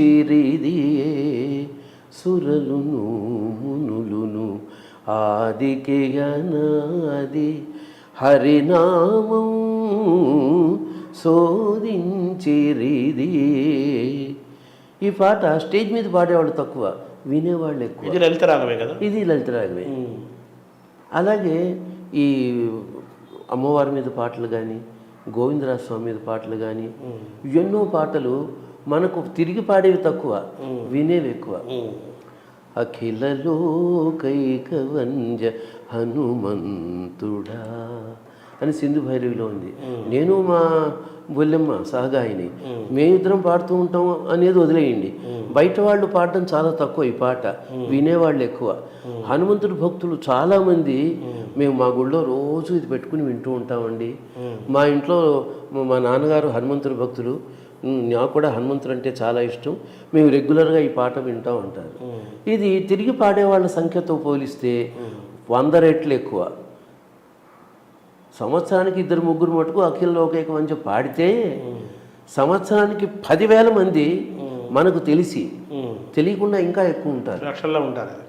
వాళ్ళు రెగ్యులర్గా వింటున్నారు ప్రతిరోజు. ఇప్పుడు మరి అది పాపులరా అన్పాపులరా? మోస్ట్ పాపులర్ అది. అందువల్ల నా పాట తిరిగి పాడితేనే పాపులర్ అనుకోకూడదు, వింటాం కదా, విని నిరంతరం విని ఉపాసించే వాళ్ళు ఉన్నారు, అది పాపులారిటీయే. ఇప్పుడు మన అన్నమయ్య ఇన్ని 32,000 సంకీర్తనలు రాశారంటారు. మనకి ఇప్పుడు 32,000 సంకీర్తనలో ఎన్ని యాక్చువల్గా దొరికాయి సార్ మన దగ్గర? దొరికాయి అంటే టీటీడీ వాళ్ళు వాళ్ళ తిప్పలేవో వాళ్ళు పాడి పాపం అనేక విద్వాంసుల సహకారంతో సుమారు 12,000 పైచిలుకు అన్నమాచార్య కీర్తనలు సేకరించారు. ఇంకొక 2,000 దగ్గర పెద్ద తిరుమల ఇవి, అన్నమాచార్యుడు మనం చిన్న తిరుమల ఇవి, అవి కూడా సేకరించారు. అవి ఇవి కలిపితే 14,000 పైచిలుకు మనకు అందినాయి. అయితే అన్నమాచార్యులు రచించారు అన్న మాట చెబుతూ ఆ అంకెని ప్రత్యేకించి నొక్కి వక్కాణించిన మహానుభావుడు అన్నమాచార్యులు వారి మనవడు చిన్న తిరుమలాచార్యులు. ఆయన లెక్క ప్రకారం 32,000 సంకీర్తనలు అన్నమాచార్యులు రచించారు. 32,000లో ఇప్పుడు మనకు 12,000 పై చిరుకు, 12,000 పైన 1 or 200 వరకే మనకు దొరికినాయి. మిగతా దగ్గర 18,000 వీ హ్యావ్ లాస్ట్. అంటే ఈ 12,000 కీర్తనలకి స్వర 18 కాదు, నోటేషన్స్ ఉన్నాయా సార్? 12,000 కీర్తనలు మనకు స్వరరచనతో ఉన్నాయా ఇప్పుడు? స్వరరచనతో ఎన్ని ఉన్నాయని మీరు ఊహిస్తున్నారు? ఎవరు చేశారని? ఆయన కదా వాక్యకారుడు. ఎవరు చెప్పారు మీకు అలాగని? అది మనం ఆయన ఇదొక దురభిప్రాయం ప్రతి వాళ్ళకి. అన్నమయ్య ఏది స్వరరచన చేసి రాసిపెట్ల, ఆయన ఏం పాడాడు కూడా ఎవరికి తెలియదు, వెంకటేశ్వరుడికి ఒక్కడికే తెలుసు, అంతే. ఆయన ఏం పాడాడు, ఎలా పాడాడు, ఇది పరమ సత్యం. పెద్దలందరూ ప్రమాణం చేసి చెప్పిన మాట. ఏటూరు ప్రభాకర శాస్త్రి గారు కానీ, రాళ్లపల్లి అనంతకృష్ణ శర్మ గారు కానీ, మంచాళ జగన్నాథరావు గారు కానీ, శ్రీపాద పినాకపాణి గారు కానీ, మరొక విద్వాంసులు బాలమురళి కృష్ణ, నేదునూరు కృష్ణమూర్తి గారు, ఇలా మా గురుగారితో సహా అందరూ చెప్పింది ఏమిటంటే అన్నమయ్య సంగీతం మనకి లేదు, దక్కలేదు. బాలాంతరపు రజనీకాంతరావు గారు లాంటి పెద్ద మనుషులు కూడా అన్నమయ్య సంగీతం ఇలా ఉంటుంది అని ఎవరు ఊహల్లో వాళ్ళు ఊహించి నేనే చాలా కరెక్ట్గా ఊహిస్తున్నాను అనుకున్నారు వాళ్ళకి వాళ్ళు తప్ప, కరెక్ట్గా అన్నమయ్య ఈ పాట ఇలాగే పాడాడని ఒక్క పాట కూడా చెప్పగలిగిన వాళ్ళు ఎవరు లేరు, ఒక్క పాటను కూడా చూపించలేరు. అంటే సాహిత్యం దొరికింది కానీ దాని తాలూకు మనకు స్వరరచన నోటేషన్ దొరకలేదు. పక్క ఈ మాట పక్క, అంతే కదా సార్. అవును. తర్వాత ఇప్పుడు ఈ అన్నమయ్య యజ్ఞంలో, ప్రచార యజ్ఞంలో మీరు అన్నట్టుగా వేటూరి ప్రభాకర్ శాస్త్రి, రాళ్లపల్లి అనంతకృష్ణ శర్మ గారు, గౌరిపెద్ది రామసుబ్బ శర్మ గారు, మల్లిక్ గారు, ఇదో పెద్ద నేదునూరు కృష్ణమూర్తి గారు, మీ వరకు చాలా పెద్ద లిస్ట్ ఉంది. అది ఈజీగా 30-40 మంది ఉంటారు. ఇటీవల ట్యూన్ చేస్తున్న వాళ్ళని కలుపుకుంటే కొన్ని 100 మంది వచ్చేస్తున్నారు. అయితే ఒకే కీర్తనని ఇప్పుడు మన త్యాగరాజు మిగతా వాగ్గేయకార కీర్తనలన్నీ కూడా ఆ కీర్తన అనగానే ఆ రాగము ఆ తాళము, ఆ కీర్తనలు ఆ రాగము తాళము అని ప్రసిద్ధంగా ఉన్న అవి జనంలోకి ఒక సిలబస్ లాగా వెళ్ళిపోయినాయి. ఈ అన్నమయ్య కీర్తనలకు వచ్చేసరికి ఒకే కీర్తనని రకరకాల ట్యూన్స్తో, రకరకాల తాళ వైవిధ్యంతో, రాగ వైవిధ్యంతో పాడటం వల్ల పాడుతున్నారు, అలాగే జరుగుతోంది. దానివల్ల లాభ నష్టాలను ఎలా బేరీజ్ వేసుకోవాలి అన్నమయ్య కీర్తనలు జనం చేరటంలో? ఇది ఎట్లాంటిదంటే, హోమియోపతి వైద్యం మంచిదా, అలోపతి మంచిదా, ఆయుర్వేదం మంచిదా అని చర్చలు మొదలు పెడితే ఎటు తేలవు. కొన్నింటికి అది మంచిది, కొన్నింటికి ఇది మంచిది. ఏది బాగుంటుంది వేసుకోవటమే, మనకి ఏది అనుకూలిస్తే అది వేసుకోవడమే. అలాగే ఇప్పుడు ఒకే కీర్తన కదా, ఒకే కీర్తనకి వివిధ విద్వాంసులు వారిదైన ధోరణులలో వేరే స్వరపరిచారు, పాడుతున్నారు, బాగానే ఉంది. వినేవాళ్ళు కూడా అలా వింటున్నారు. అది ఎవరి అభిరుచి వాళ్ళది.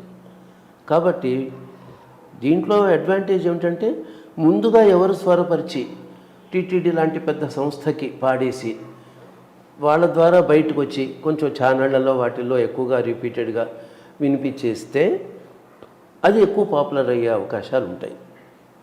తర్వాత మా అదృష్టం ఏంటంటే, మేము స్వయంగా గాయకులం అవ్వడంతో, నేను 45 ఏళ్ల నుంచి పాడుతూ ఉండడంతో నా పాటలు నేనే పాడుకోవడం, నాకంటూ ఒక ఆడియన్స్ వర్గం నా చుట్టూ ఉండడం, వాళ్ళు నన్నే అభిమానించటం, నా పాటలనే ఫాలో అవ్వడం, అవే నేర్చుకోవడం వల్ల అది కలిసి వచ్చింది.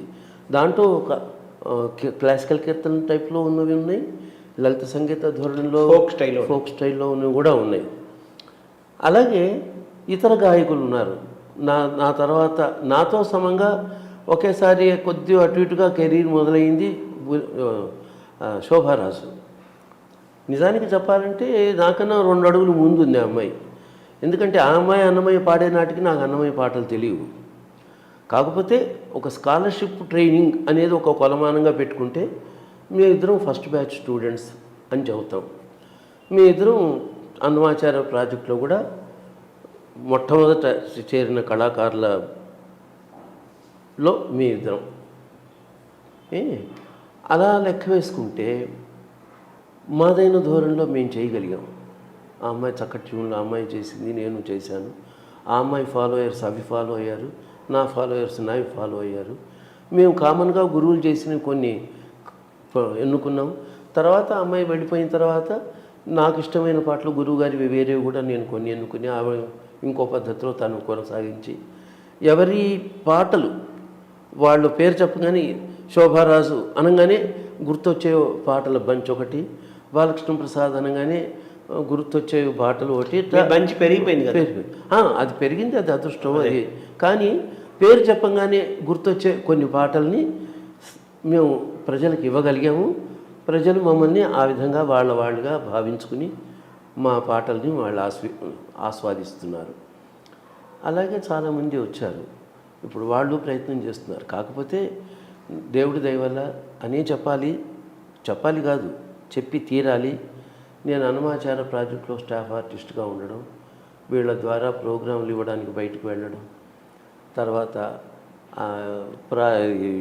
ఛానల్ వచ్చినాక ఎస్విపిసి వచ్చినాక కూడా నా పాటలు వీళ్ళకి బాగా అందుబాటులో ఉండడం, నేను కొత్తవి చేసినవి కూడా వీళ్ళకి వెంటనే చేరడం, ఇవన్నీ నాకు అడ్వాంటేజెస్గా మారినాయి.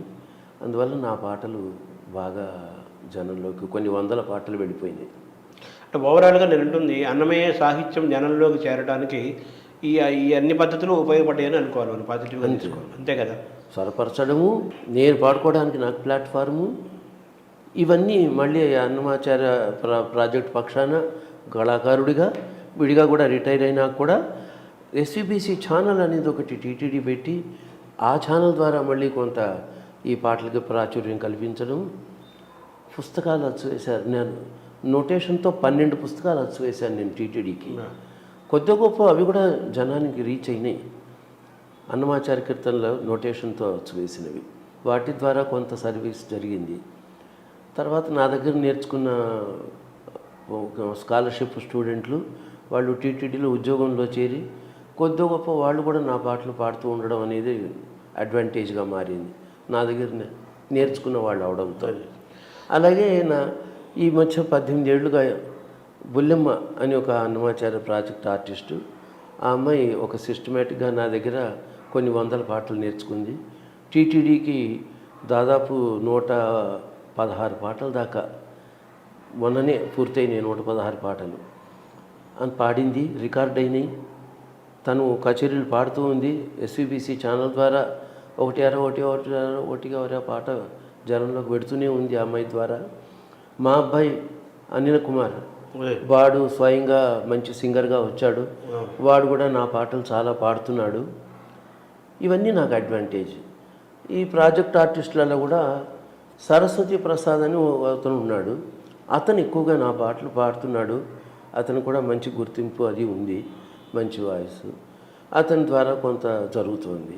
అంటే నేను ఓవరాల్గా ఏంటంటే మీరు అన్నమయ్యకి అంకితమై ఎక్కువ అన్నమయ్య కీర్తనలు స్వరపరుస్తూ, అన్నమయ్య పాడుకుంటూ, పాడిస్తూ, నేర్పిస్తూ, ఇలా అన్నమయ్య ప్రచార సంకీర్తన యజ్ఞంలో మీరు అంకితమై చేస్తున్నందుకు మీతో పాటు పూర్వులతో పాటు మీరు తరతరాలుగా జరుగుతున్న ప్రక్రియలో అన్నమయ్య కీర్తనలు జనంకి చేరటం, ఈ టెక్నాలజీ మీడియా కూడా ఎంతో ఉపయోగపడుతూ ఈరోజు ఎక్కువ మందికి అన్నమయ్య కీర్తనలు చేరటం అనేది ఒక మంచి పరిణామం. అవును, అంతే కదా. మనం అంతకుముందు సీడీలు చేశారు టీటీడీ. ఆ సీడీల ద్వారా బాగా వెళ్ళినాయి. ఒక 5-6 ఏళ్ళుగా ఛానల్ ద్వారా వెళ్ళడం బాగా ఎక్కువైంది. దేవుడి దయ వల్ల నేను ఇప్పటికీ పాడుతూ ఉన్నాను కాబట్టి అడపా ఒకటి అరా తగ్గినా నేను పాడడం నా ప్రోగ్రాంల ద్వారా బాగా వెళుతున్నాయి జనంలో. నేదురుడు గారు ఆయనకు ప్రశంసలు పొందిన కీర్తనలు మీకు ఏమైనా ఉన్నాయి, గుర్తున్నాయి సార్? ఆయన నా పాటల్ని చాలా ఇష్టపడేవారు. కాకపోతే ఇతరులు చేసిన పాటలు తను పాడడం అనేది పెట్టుకోలేదు కాబట్టి, స్వయాన వారు గురువు గారు కాబట్టి పినాకపాణి గారు చేసిన ఒక 2 మటుకు తీసుకుని పాడారు. కానీ మిగతా ఎవరు కంపోజ్ చేసిన పాటలు నూకల గారివి కానీ, బాలమురళీకృష్ణవి కానీ, మరో ఏ విద్వాంసులు చేసినవి రాళ్లపల్లి వారి ఏవి పాడలే ఆయన. అలాగే నావి పాడలేదు. నావి పాడనంత మాత్రాన నా పాటలు తెలియదని వినలేదని అనుకోవడానికి లేదు. నా పాటల్ని బాగా అభిమానించిన వారు, నన్ను ప్రోత్సహించిన వారు నేదునూరు గారు. వారి ప్రోత్సాహం లేకపోతే నేను ఇంతవరకు చేసేవాడిని కాదు. నాకు మానసిక స్థైర్యం ఉండేది కాదు. వారు నా పాటను మెచ్చుకుని అభినందించి చెయ్యి, నీదంటూ ఒక ధోరణి ఉంది, అన్నమయ్య పాట స్వరపరచడంలో జనం ఆస్వాదించి తిరిగి పాడుకోవడానికి అనువైన బాణీలు అందించడంలో నీదంటూ ఒక ప్రత్యేకమైన గుర్తింపు, పరిశ్రమ అన్నీ ఉన్నాయి. నువ్వు అలా నిరంతరం చేస్తూ ఉండాల్సిందే, ఆపద్దు ఈ ప్రక్రియని అని ఒక పెద్ద మోరల్ సపోర్ట్ ఇచ్చారు. ఖచ్చితంగా వారి సపోర్టే లేకుండా ఒక మాట కొంచెం నెగిటివ్గా వచ్చినా నేను ఫంక్ అయి ఉండేవాడిని. వారు మీకు మార్గదర్శనం చేశారు. అది మార్గదర్శకత్వం అనేది ఆయన తెలిసి చేయలే, నేను దాన్ని గ్రహించాను. వారిని మార్గదర్శకులుగా పెట్టుకుని ఆ బెనిఫిట్ నేను పొందాను నా అంతటి నేను. అదే ఆయన క్యాజువల్గా వర్క్ చేశారు, నేను పొందాను ఆ ఇన్స్పిరేషన్. అంటే ఆయన ఇన్ఫ్లుయెన్స్ నా మీద అలా ఉంది. సరే, అన్నమయ్య సాహిత్యాన్ని పరిశీలిస్తే సంస్కృత భూయిష్టమైన రచనలు ఉన్నాయి, అచ్చతెలుగు పదాలు ఉన్నాయి, ఆ ప్రాంతపు రాయలసీమ ప్రాంతపు ఆ కాలపు మాండలికాలు ఉన్నాయి, అలాగే సరళమైన తెలుగు భాష ఉంది, ఎన్నో మిశ్రమంగా అంటుంటారు కదా. ఈ ప్రయాణంలో అన్నమయ్య సాహిత్యం మీకు అధ్యయనం చేసిన వ్యక్తిగా అన్నమయ్య సాహిత్యాన్ని మనం ఎలా చూడాలి సార్? మీరే చెప్పారు, అంత జవాబు కూడా అందులోనే ఉంది. అన్నమయ్య సాహిత్యాన్ని అలాగే చూడాలి. ఎందుకంటే ఆయన జనసామాన్యం కోసం సంకీర్తనలు రచించారు. ఒకటో పాయింట్, జనసామాన్యం కోసమే సంకీర్తనలు. ఏం చెప్పదలుచుకున్నారు సంకీర్తనల ద్వారా? శ్రీ వెంకటేశ్వరుడి లీలా విశేషాలు, శ్రీ వైష్ణవ మత సిద్ధాంతాలు, అవి రెండు ఈ సంకీర్తనల ద్వారా ప్రచారం చేయడం అనేది అన్నమాచార్యుల వారి ప్రాజెక్ట్. Own project. ఆ పద్ధతి ప్రకారం, ఆ ధోరణిలో, ఆ ప్రయోజనాల్ని ఆశిస్తూ ఆ కీర్తనలంతా ఆయన చేశారు. అది దాంట్లో జనసామాన్యం అని నేను అన్నాను. ఆ జనసామాన్యం అనే దాంట్లో ప్రధానంగా మనకి మీరు అన్నట్టు రకరకాల మండలాలలో ఉండే జనులందరూ వస్తారు. ఆ మాండలిక పదాలన్నీ తను వాడాడు. వాళ్ళ కోసం కదా రాస్తున్నారు మరి. అందువల్ల వాళ్ళకి క్లోజ్గా ఉండి మావాడు మాకు అర్థమయ్యేటట్టుగా రాస్తున్నాడు చక్కగా అని వాళ్ళు దాన్ని అందిపుచ్చుకోవడానికి వాళ్ళ ధోరణిలో పెడితేనే కుదురుతుంది.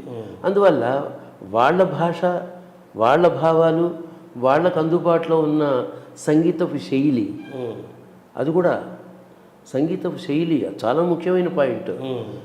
సంగీతపు శైలి కూడా ఆయా ప్రాంతాలలో ఫోక్ జానపద అది చాలా ముఖ్యంగా చెప్పుకోదగ్గది. అన్నమాచార్యులు ఏమి త్యాగరాజ స్వామి లాగా సంగీత కీర్తనలు రాస్తూ కూర్చోలేదు, ఎవరు అనడానికి వీల్లేదు అన్నమాట. విఘ్నులు ఎవరు చెప్పలేదు, నేను ఒప్పుకోను. ఆయన సాహిత్యాన్ని ఆయన జనసామాన్యం కోసం సాహిత్యం రాశారు. ఆ జనసామాన్యం కోసం ఆ సాహిత్యం ఏ సంగీతపు ధోరణిలో ఎలా ఉంటే బాగుంటుందో ఆ సంగీతమే ఆయన పాడాడు. అది మనకి ఇప్పుడు అందుబాటులో లేదు.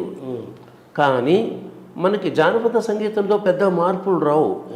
క్లాసికల్ మ్యూజిక్లో మార్పులు వచ్చినంత తొందరగా జానపద సంగీతంలో మార్పులు రావు. పట్టణాలలో, సిటీలలో కల్చర్ మారిపోయినంత తొందరగా గ్రామాల్లో మారుతుందే? మారదు. అలాగే మీకు బాగా అర్థమైంది కదా, పట్టణాల్లోనూ పెద్ద పెద్ద సిటీస్లోనూ కల్చర్స్ మారిపోయినంత తొందరగా చిన్న చిన్న ఊళ్ళలో మారవు.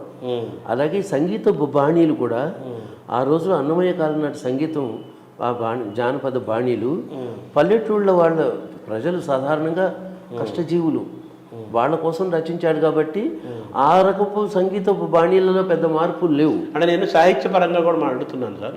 అంటే కొంత సంస్కృత భూయిష్టమైన రచన ఉంది. ఎన్నండి సంస్కృతంలో 100 పాటలు ఉన్నాయి అంతే. ఎందుకు అది పెద్దగా మనం చర్చించే విషయం కాదు.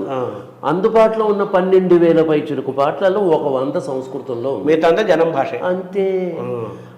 ఊరికే సంస్కృతం ప్రజాకవి అంతే అంతే అంతే జనం భాష కోసం ప్రజాకవి జనంకి చేరాలని. అనేక పెద్ద కొప్పు పెట్టుకున్న స్త్రీ దాంట్లోంచి ఒక వెంట్రుక తీసినట్టు అంతే 12,000 పైచులకు పాటలలో 100 పాటలు అంతే. అవే సంస్కృతం. మిగతా అంతా జనం భాష, తెలుగు భాష, చక్కటి తెలుగు, అచ్చ తెలుగు పదాలు, మాండలికాలు అంతే. తెలుగుదనం అంతా అన్నమయ్య కీర్తనలో శోభించిందని చెప్పాలి. అంతే అంతే అంతే. తర్వాత చాలా కాలం క్రితం భాష కాదు అది. ఆ భాషను అర్థం చేసుకోవటము, దాన్ని అనుభవించటం, ఇందులో మీరు పడిన కష్టాలు ఏమైనా ఉన్నాయి? అవి మేము పడే కష్టం కన్నా ఈ సాహిత్య పెద్దవాళ్ళు విద్వాంసులు ఉంటారు, వాళ్ళు ఎక్కువ కష్టాలు అంటే మీరు అనుభవించాలి కదా. అంటే వాళ్ళు ముందు కొంత అనుభవించేసి మాకు దారి చూపించినాక మేము అది అందిపుచ్చుకుని ట్యూన్ చేసిన వాళ్ళు. అది సులువైంది, మాకు సులువైంది. ఎందుకంటే అవన్నీ ఏవి చదవకుండా వినకుండా ట్యూన్ చేయడానికి కూర్చుంటే వాళ్ళు ఏమన్నా కష్టాలు ఫేస్ చేస్తారేమో తెలియదు. కానీ నేను అన్నమాచార్య ప్రాజెక్టులో చేరింది మొదలుకొని అన్నమాచార్య వర్ధంతి జయంతి ఉత్సవాలలో ఆఫీసులో ఆ విద్వాంసులు వచ్చి మాట్లాడుతూ ఉంటే సాహిత్య ప్రకాండులు వాళ్ళ దగ్గర కూర్చుని అవన్నీ విన్నవాడిని. ఆ పదాలు, భావాలు, వాళ్ళు ఆ సాహిత్యాన్ని ఎలా విశ్లేషిస్తున్నారు ఏమిటి, దాంట్లోని విశేషాంశాలు ఏమిటి, వాడు అన్నమయ్య జనం పోకడతో జనంతో మిళితమైపోయి ఎలా తన సాహిత్యాన్ని జనంలోకి తీసుకెళ్ళాడు అనేది వాళ్ళ ఉపన్యాసాల ద్వారా విని విని విని విని నేర్చుకున్నాం. అది ఓన్లీ కడప జిల్లా రాయలసీమ మాండలికం అంటారా సార్? ఆ భాష అన్ని ప్రాంతాలు ఉందంటారు అందులో? అప్పుడు కడప అనేది తెలుగు ప్రాంతంలోకి ప్రధానంగా చెప్పే ఒక కేంద్రంగా ఉండొచ్చు. అందువల్ల కడప తెలుగు ఎందుకంటే అన్నమయ్య కడప నుంచి వచ్చాడు కాబట్టి, ఆ ప్రాంతం వాడు కాబట్టి. సో ఆ విధంగా అన్నమయ్య సాహిత్యం అనేది కడప మాండలికము, ఆ ప్రాంతం వాసి కాబట్టి అప్పటి మాండలికము అప్పటిది కడప ప్రాంతం తెలియదుగానే మనం మీ అధ్యయనంలో మీకు అర్థమైంది. ఈ సంకీర్తన యజ్ఞమైన ఒక ప్రాజెక్ట్ మీరు చేపట్టారు స్వయంగా, దాని ఉద్దేశం ఏంటి సార్? మాకు కచేరీలలో పెద్ద పెద్ద కచేరీలు పాడా, 4 గంటలు 4.5 గంటలు కచేరీలు కూడా పాడా. అయితే అన్నీ అలా ఉండవుగా, ఎప్పుడో 2-3 ఏళ్ళకు ఒకసారి లెంగ్దీ ప్రోగ్రామ్ పాడే అవకాశం వస్తుంది. మిగతా ప్రోగ్రాంలన్నీ ఒక సాలిడ్గా 3 అవర్స్లో అయిపోతాయి. 3 అవర్స్ 3.5 అవర్స్, కొన్ని అయితే 2.5 గంటల్లోనే అయిపోతాయి. అలాంటివి కూడా ఉంటాయి. వాటితో ఎక్కువ పాటలు జనానికి తీసుకెళ్ళలేకపోతున్నామే. ఎందుకంటే 3 గంటలు పాడితే 3 పదులు 30 పాటలే అయ్యేది. అంతే. యావరేజ్ 10 నిమిషాలు వేసుకుంటే కీర్తన గంటకు 10 పాడితే 3 గంటలకు 30 పాటలు అవుతాయి. ఎన్ని పాడితే ఎన్ని వందలు చేసేస్తున్నాం కదా. 12,000 కీర్తనలు జనానికి ఎలా వినిపించాలి? అట్లా ఆలోచిస్తే మాకు అసంతృప్తి మిగులుతూ ఉండేది. అందువల్ల ఒక ప్రాంతం వాళ్ళకైనా కనీసం ఎక్కువ పాటలు తీసుకెళ్ళాలి, వాళ్ళకి ఇవ్వాలి, అందించాలి అనేటప్పుడు ఏం చేయాలి అని ఆలోచిస్తే సంకీర్తన యజ్ఞం అనే ప్రక్రియ అది. నిజానికి పాపం వైజాగ్లో ఉన్నారు దంపతులు, ఆవిడ పేరు రమాదేవి, అన్నంరాజు రమాదేవి గారు. అన్నంరాజు అది గుర్తు. వాళ్ళే సౌందర్యలహరి వాళ్ళ రమాదేవి వాళ్ళ సౌందర్యలహరితో కూడా లింక్ ఉందేమో. వాళ్ళ కృష్ణకుమార్ అని వాళ్ళ మరిది ఒక అతను, వాళ్ళ హస్బెండ్ పేరు ఏదో ఉంది, ఆవిడ రమాదేవి అని గుర్తు నాకు ఆ పేరు వరకు. అక్కడ వాళ్ళ సంస్థ పేరు ఇప్పుడు మర్చిపోయాను నేను, కొంచెం మరపు వస్తుంది ఇప్పుడు. వాళ్ళు వాళ్ళకి పాడే మొట్టమొదటి సంకీర్తన యజ్ఞం 1997లో. ఆ తర్వాత విజయవాడలో చేశాను. అంటే 7 రోజులు రోజుకు 30 పాటలు యావరేజ్గా. ఓ రోజు 32, ఓ రోజు 33, ఓ రోజు 29 యావరేజ్ అలా ఉంటాయి. యావరేజ్గా 30 పాటలు. 7 రోజులకి ఎన్ని అయినాయి? 7:30. 7 3 21, 210 పాటలు అలా పాడి. అలాంటి సంకీర్తన యజ్ఞాలు నేను 8 చేశాను. 8 సంకీర్తన యజ్ఞాలలో 2 పర్టికులర్గా 2 యజ్ఞాలు తిరుపతిలోనే 300 పాటలతో చేశాను. ఎన్ని రోజులు సార్ అది? 12 రోజులు. 12 రోజులు 325. 2 సార్లు చేశాను అలాంటి యజ్ఞాలు. అంటే 300 + 300 600 కీర్తనలు వినిపించినట్టు. అంటే కొన్ని కామన్గా వచ్చే ఉంటాయి, రిపీట్ అవుతాయి. కొన్ని కామన్గా వచ్చే ఉంటాయి, కొన్ని కొత్త యాడ్ అవుతూ ఉంటాయి ఎప్పటికప్పుడు. ఎందుకంటే ఏడాది కోటి 2 ఏళ్ళ కోటి అలా పాడుతూ ఉన్నాను కదా. విజయవాడలో 3 సంకీర్తన యజ్ఞాలు చేశారు, హైదరాబాద్లో 3 సంకీర్తన యజ్ఞాలు చేశాను. అప్పుడు ఏమైంది, రెండు ఎన్నో, హైదరాబాద్లో 2 కాబోలు, విజయవాడలో 3 చేశాను. 3, 2, 5 ప్లస్ అక్కడ వైజాగ్లో 1, తిరుపతిలో 2, 8 సంకీర్తన యజ్ఞాలు చేశాను. 8 సంకీర్తన యజ్ఞాలు యావరేజ్ లెక్క వేసి కూడా కొన్ని రిపీట్ అయినప్పటికీ కూడా ఒక 1000 కీర్తనలు వినిపించినట్టు లేదు, 500 ఉంటాయి. రిపీట్లు ఉంటాయి. రిపీట్లు ఉంటాయిగా, పాపులర్గా ఉన్నవి. అవి ప్రాక్టీస్ చేసి ఉంటారు, అవి జనం అడుగుతారు కూడా. అంత ప్రొలాంగ్డ్ ప్రోగ్రామ్ పాడినప్పుడు వాళ్ళకి నచ్చినవి అందులో కవర్ అవ్వకపోతే మరి కష్టం కదా. అడుగుతారు. ఈ సంకీర్తన యజ్ఞం విశాఖపట్నంలోనే ప్రారంభమైనట్టు చెప్పాలా? ప్రారంభం విశాఖపట్నంలో అయింది. తర్వాత లక్ష గళార్చన కూడా, అన్నమయ్య లక్ష గళార్చన కూడా అందులో మీ లక్ష గళార్చన విశేషం ఏమిటంటే 1,00,000 మంది గొంతులలోంచి ఒక్కసారిగా నా పాట వింటూ వాళ్ళు నాతో పాటు గానం చేసి నోరారా ఒక 7 సంకీర్తనలు వాళ్ళు పాడడం అనేది, ఆ పాడిన అనుభూతి, వాళ్ళు ఆ పారవస్యం పొందడం అనేది ఆ కాన్సెప్ట్. అన్నమయ్య కీర్తన. అప్పటికి సంకీర్తన అదే సప్తగిరి సంకీర్తనలు అని ఒక 7 కీర్తనలు వాళ్ళు టీటీడీ వాళ్ళు ఎన్నుకుని, ఎవరు ట్యూన్ మార్చకుండా ప్రపంచం మొత్తంలో ఈ పర్టికులర్ పాటలన్నా అట్లీస్ట్ అవే ట్యూన్లు పాడాలి అని Tyagaraja on par with Tyagaraja పంచరత్నాలని వాళ్ళు అన్నారు. ఆ మాట వాళ్ళు వాడారు. అలా ప్రయత్నం చేశారు. కొత్తల్లో కొంతమంది ఎగతాళి చేశారు, భయపడ్డారు, అనవసరంగా పెద్ద పని చేస్తున్నారు అని. కానీ ఈ రోజున సప్తగిరి సంకీర్తనలు జనంలోకి వెళ్ళిపోయింది. ప్రతి సంవత్సరం అన్నమాచార్య ఉత్సవాలు చేసే చాలామంది సప్తగిరి సంకీర్తనలు గోష్ఠిగాను వాళ్ళ ప్రాంతాల్లో వాళ్ళు నిర్వహించడం. సేమ్ పంచరత్నాల్లాగానే వాగ్గేయకార త్యాగయ్య ఆరాధనకి జయంతికి ఎలా చేస్తారో అలా ఉత్సవాలు చేస్తున్నారు. గొప్ప విషయం అది. ఆ ప్రక్రియ మొదలయ్యి దాదాపు 12 ఏళ్ళు 13 ఏళ్ళు అవుతుంది, నాకు గుర్తులేదు. ఈ లక్ష గళార్చన వేదిక పైన మొట్టమొదటిసారి జరిగించారు. అది మొట్టమొదటిసారి కాదు, అప్పటికి టీటీడీ తిరుపతికి ఎంఎస్ సుబ్బలక్ష్మి రావడం, స్వయంగా తిరుపతిలోనే మేము ఆ సప్తగిరి సంకీర్తనలు గోష్ఠిగానం మేము పాడడం అన్నీ అయినాయి. అయితే అప్పుడు సిలికాన్ ఆంధ్ర, ఆయన పేరు కూచిపట్ల ఆనంద్, సిలికాన్ ఆంధ్ర, ఆయన ఒక పెద్ద ప్రయత్నంగా చేశారు. అది గొప్ప అనుభూతి. 1,00,000 మంది అన్నమే పాట పాడటం. ఒక 15-20 నిమిషాలు ముందు, అంటే ప్రోగ్రాం మొదలవడానికి ముందు మహా ఉంటే 50,000 మంది 40,000 మంది ఉంటారు. ఆయన 1,00,000 గళార్చన అని పేరు పెట్టి 1,00,000 మంది పాడాలి అని ప్లాన్ చేసి 1,00,000 మందికి తగిన చోటు అది ఎన్నుకుని అన్ని ఏర్పాట్లు చేసుకున్నాడు. పాపం ఇంత పెద్ద పని చేస్తున్నాడే, ఇంకా 15-20 నిమిషాల్లో ప్రోగ్రాం మొదలవుతుంది అనుకున్నాను నేను. ఆ జనాన్ని అప్పటికి స్టేజ్కి ఎక్కా, వెనక స్టేజ్ ఎక్కి ఒక్కసారి జనాన్ని అలా చూసా. ఫోన్లే 40,000-50,000 మంది ఒక్కసారిగా పాడడం కూడా గొప్ప విషయం. సరే, తర్వాత తెర వేశారు, నేను వెనక్కి వచ్చాను, శృతులు చేసుకున్నాం, పక్క వాయిద్యాలు. మేము పాడడానికి కూర్చునేటప్పటికండి ఫుల్ నిండిపోయి ఎక్కడెక్కడెక్కడెక్కడో నిలబడి ఉన్నారు. తర్వాత మాకు వచ్చిన రిపోర్ట్స్ ఏంటంటే 1,25,000 మంది పాడారు.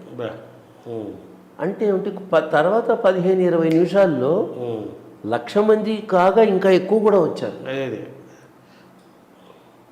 అంటే అది అనౌన్స్ చేశారు, లెక్క పెట్టాము మేము, 1,00,000 దాటింది అని ఆయన సర్టిఫికెట్ ఇచ్చారు.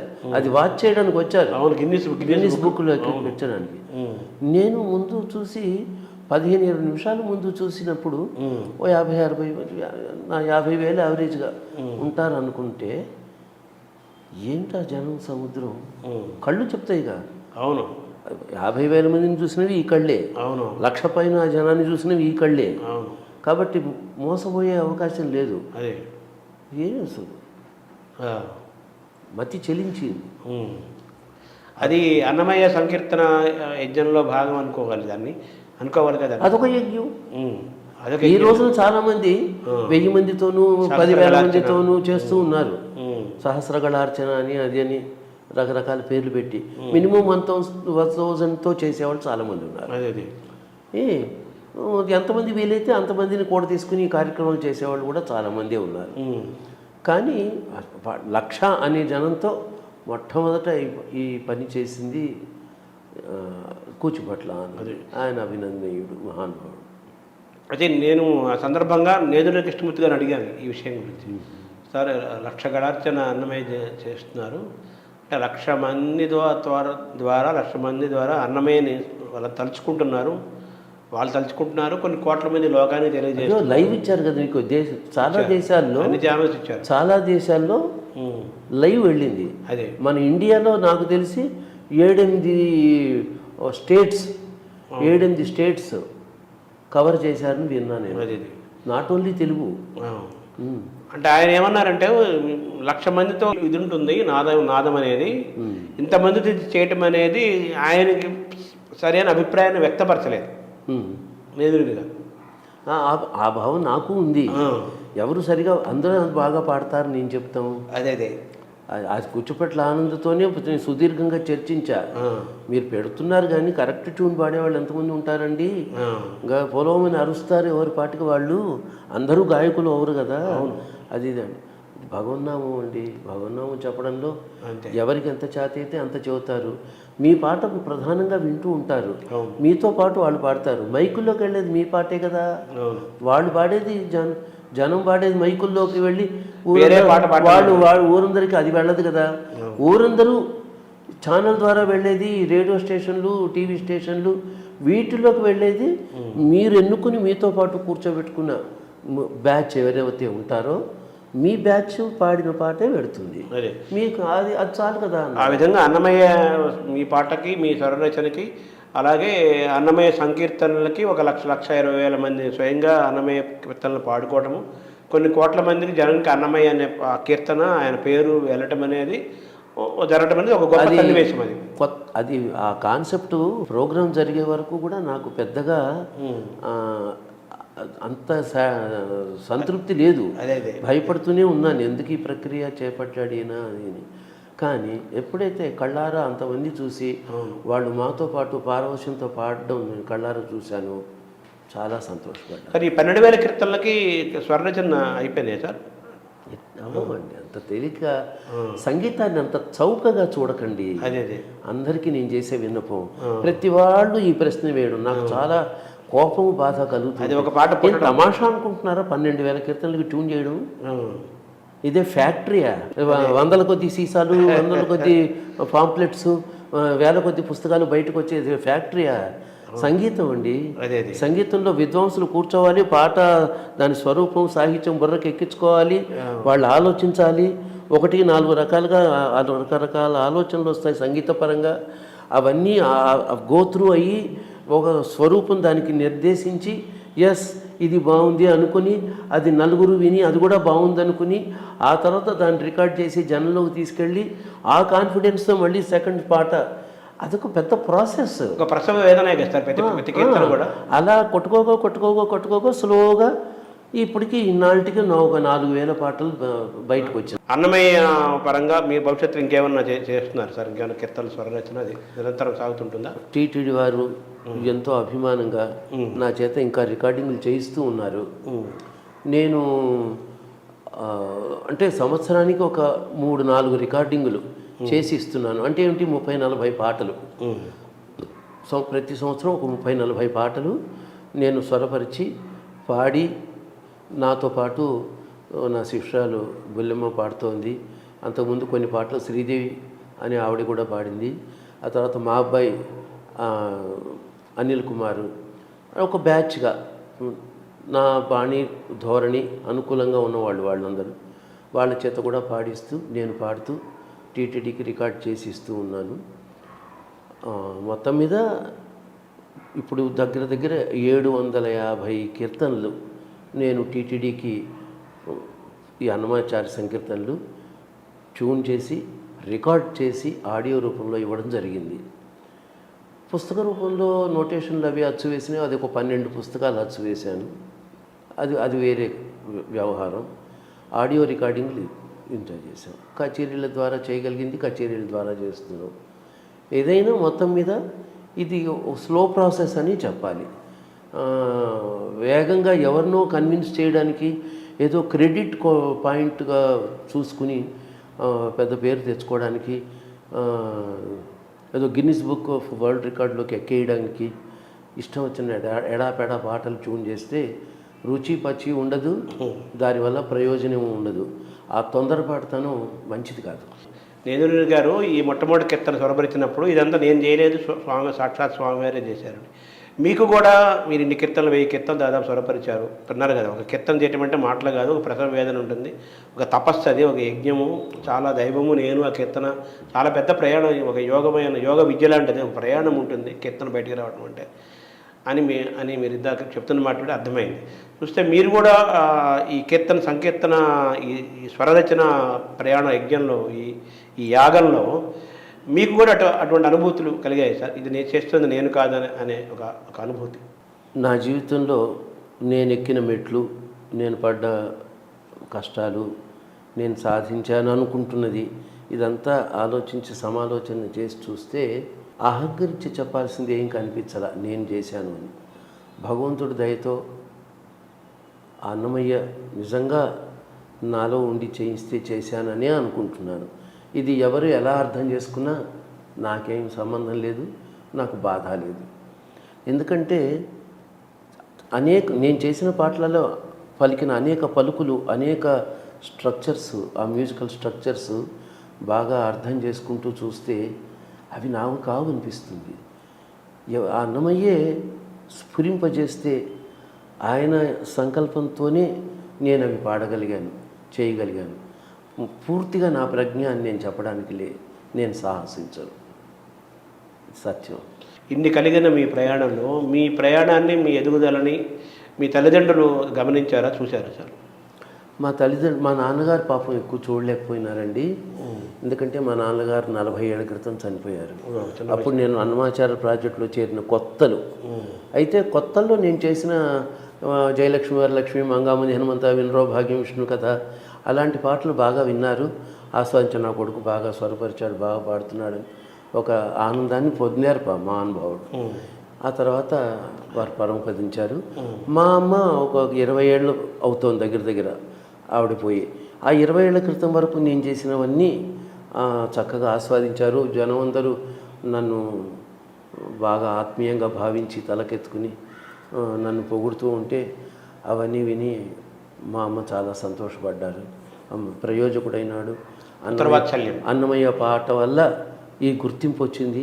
వెంకటేశ్వరుడు అనుగ్రహం, అన్నమయ్య పాట లాంటి అపురూపమైనటువంటి సాహిత్యం నా కొడుకు నోట్లో పడి తను పాడుతూ ఉంటే ఇంతమంది అవును ఇలాగే ఉండాలి ఈ పాట అని ఆస్వాదించి ఆశీర్వదిస్తున్నారు అన్న ఆ భావం పూర్తిగా తను అనుభవించి ప్రకటించి సంతృప్తి చెంది ఆ అనుభవంతోనే స్వర్గస్థులైన మా అమ్మ. వెంకటేశ్వర స్వామితో పాటు మీ ఇష్టదైవం అంటే ఆంజనేయ స్వామి అని కూడా చెప్పాలి. అది కూడా నాకు చాలా చిన్నప్పటి నుంచి ఒక ప్రత్యేకమైన అభిరుచి. ఆ హనుమంతుడు నామం పలకడం కానీ స్తోత్రం చేయడం కానీ నాకు చాలా ఇష్టమైన పని. ఆయన ఒక సందర్భంలో నా గొంతు ఇక నేను పాడలేనేమో అనుకుని అయిపోయింది నా జీవితం గాయకుడిగా అని నిర్ధారణకు వచ్చేసిన సందర్భంలో హనుమంతుడికి మొక్కిన మొక్కు నా చేత ఆంజనేయ కృతిమణిమాల అని 21 కీర్తనలు నా చేత రాయించి నేనే సొంత కీర్తనలు రాసి వాటి సంగీతం సమకూర్చి పుస్తకంగా అచ్చువేసి నేనే ఆ పరిస్థితిలో ఆ పాడలేని స్టేజ్లోనే ఆ కీర్తనలన్నీ పాడి 2 క్యాసెట్స్గా రిలీజ్ చేసి అవన్నీ గొప్ప అనుభూతి. అంటే మీ జీవితంలో హనుమంతుడి పాత్ర చాలా పెద్దది ఉందండి. హనుమంతుడు ఆశీర్వదించి సహకరించి నా చేత స్వరపరిచి పాడించకపోతే నేను లేను. మీ వారసత్వం మీ అబ్బాయి ద్వారా కొనసాగుతున్నట్టుగా భావించారా? మా చిన్నబ్బాయి చక్కగా పాడుతున్నాడు. అందరూ మీలాంటి పెద్దలు ఆశీర్వాదం చేసి వాడిని ప్రోత్సహిస్తూ ఉన్నారు. అది చాలా సంతోషం. నేను ఈ జన్మెత్తినందుకు నేను భగవంతుడికి నేను కృతజ్ఞతలు చెప్పాలి అలాంటి బిడ్డను నాకు ఇచ్చినందుకు. కాబట్టి నా కొడుకు ద్వారా నాకు పూర్తి ఆనందం, ఇది తృప్తి నేను పొందుతూ ఉన్నాను. మీ తల్లిదండ్రులు 2 కుటుంబాల నుంచి వచ్చిన సహజంగా వచ్చిన సంగీత వారసత్వం అనేది కొనసాగుతూనే ఉండడం అనేది మీకు ఎక్కువ ఆనందాన్ని ఇచ్చే అంశం. దేవుడి దయవల్ల నా మనవరాళ్ళకు కూడా పాట ఇష్టం. నా 2 కోడళ్ళు పాటని బాగా ఆస్వాదించేవాళ్ళే. సో నా చిన్న కొడుకు బాగా పాడతాడు. పెద్ద కొడుకు కూడా వాడు పైకి పాడకపోయినా చిన్నప్పుడు పాడేవాడు. వాడికి పాటలో ఉన్న మర్మం, పద్ధతి, పాటని వినాల్సిన విధానం, వాటిలో ఉన్న విశేషాంశాలను గుర్తించే స్థాయి అవన్నీ ఉన్నాయి పెద్ద అబ్బాయికి. వాడు స్వయంగా పాడు, వాడి కుదరదు, ఆయన ఆ ప్రయాణం చేయలేకపోయినాడు వాడు. ఓ పవనాత్మజ ఓ ఘనుడా, ఓ పవనాత్మజ ఓ ఘనుడా, బాపు బాపనగా పరగితిగా ఓ పవనాత్మజ ఓ ఘనుడా, బాపు బాపనగా పరగితిగా ఓ పవనాత్మజ ఓ ఘనుడా, ఓ ఘనుడా, ఓ హనుమంతుడ ఉదయాచల నిర్వాహక నిజ సర్వప్రబలా, ఓ హనుమంతుడ ఉదయాచల నిర్వాహక నిజ సర్వప్రబలా,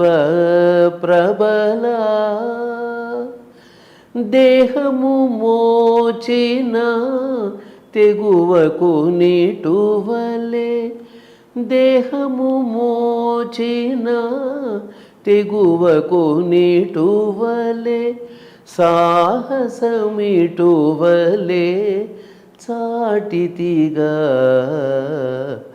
ఓ పవనాత్మజ ఓ ఘనుడా, ఓ దశముఖహర ఓ వెంకటపతి పాదసరోరుహ పాలకుడా, ఓ దశముఖహర ఓ వెంకటపతి పాదసరోరుహ పాలకుడా ఈ దేహముతో ఇన్ని లోకములు నీ దేహమేక నిలిచితిగా ఓ పవనాత్మజ ఓ ఘనుడా బాపు బాపనగా పరగితిగా ఓ పవనాత్మజ ఓ ఘనుడా ఓ ఘనుడా. అది మనం విన్నాం కదా బాలకృష్ణ ప్రసాద్ గారు అద్భుతంగా అన్నమయ్యతో ఆయన ప్రయాణాన్ని, అన్నమయ్యతో ఆయన అనుబంధాన్ని, అన్నమయ్య కీర్తనలతో ఆయన అనుభూతులని, అలాగే గురువులతో జరిగిన ప్రయాణాన్ని, గురువుల ద్వారా నేర్చుకున్న విద్యని, తల్లిదండ్రులు తాత ముత్తాతల నుంచి నేర్చుకున్న సంస్కారాన్ని, తిరుపతి సంగీతము, అన్నమయ్య ఆయనకి ఇచ్చిన జీవితాన్ని అన్నింటినీ కూడా మన మధ్య ఆయన సమీక్షించుకుంటూ అన్నమయ్య సంకీర్తన యజ్ఞం కొనసాగుతూనే ఉంటుందని, అలాగే వాళ్ళ అన్నమయ్య సంకీర్తన యజ్ఞము అలాగే సంగీత వారసత్వం వాళ్ళ ఇంట్లో కొనసాగుతూనే ఉంటుందని చెప్తూ వారు ఈ జీవితం పట్ల చాలా తృప్తిని ఆనందాన్ని ఆయన వ్యక్తం చేస్తున్నారు. అది బాలకృష్ణ ప్రసాద్ గారితో మన టాక్ షో.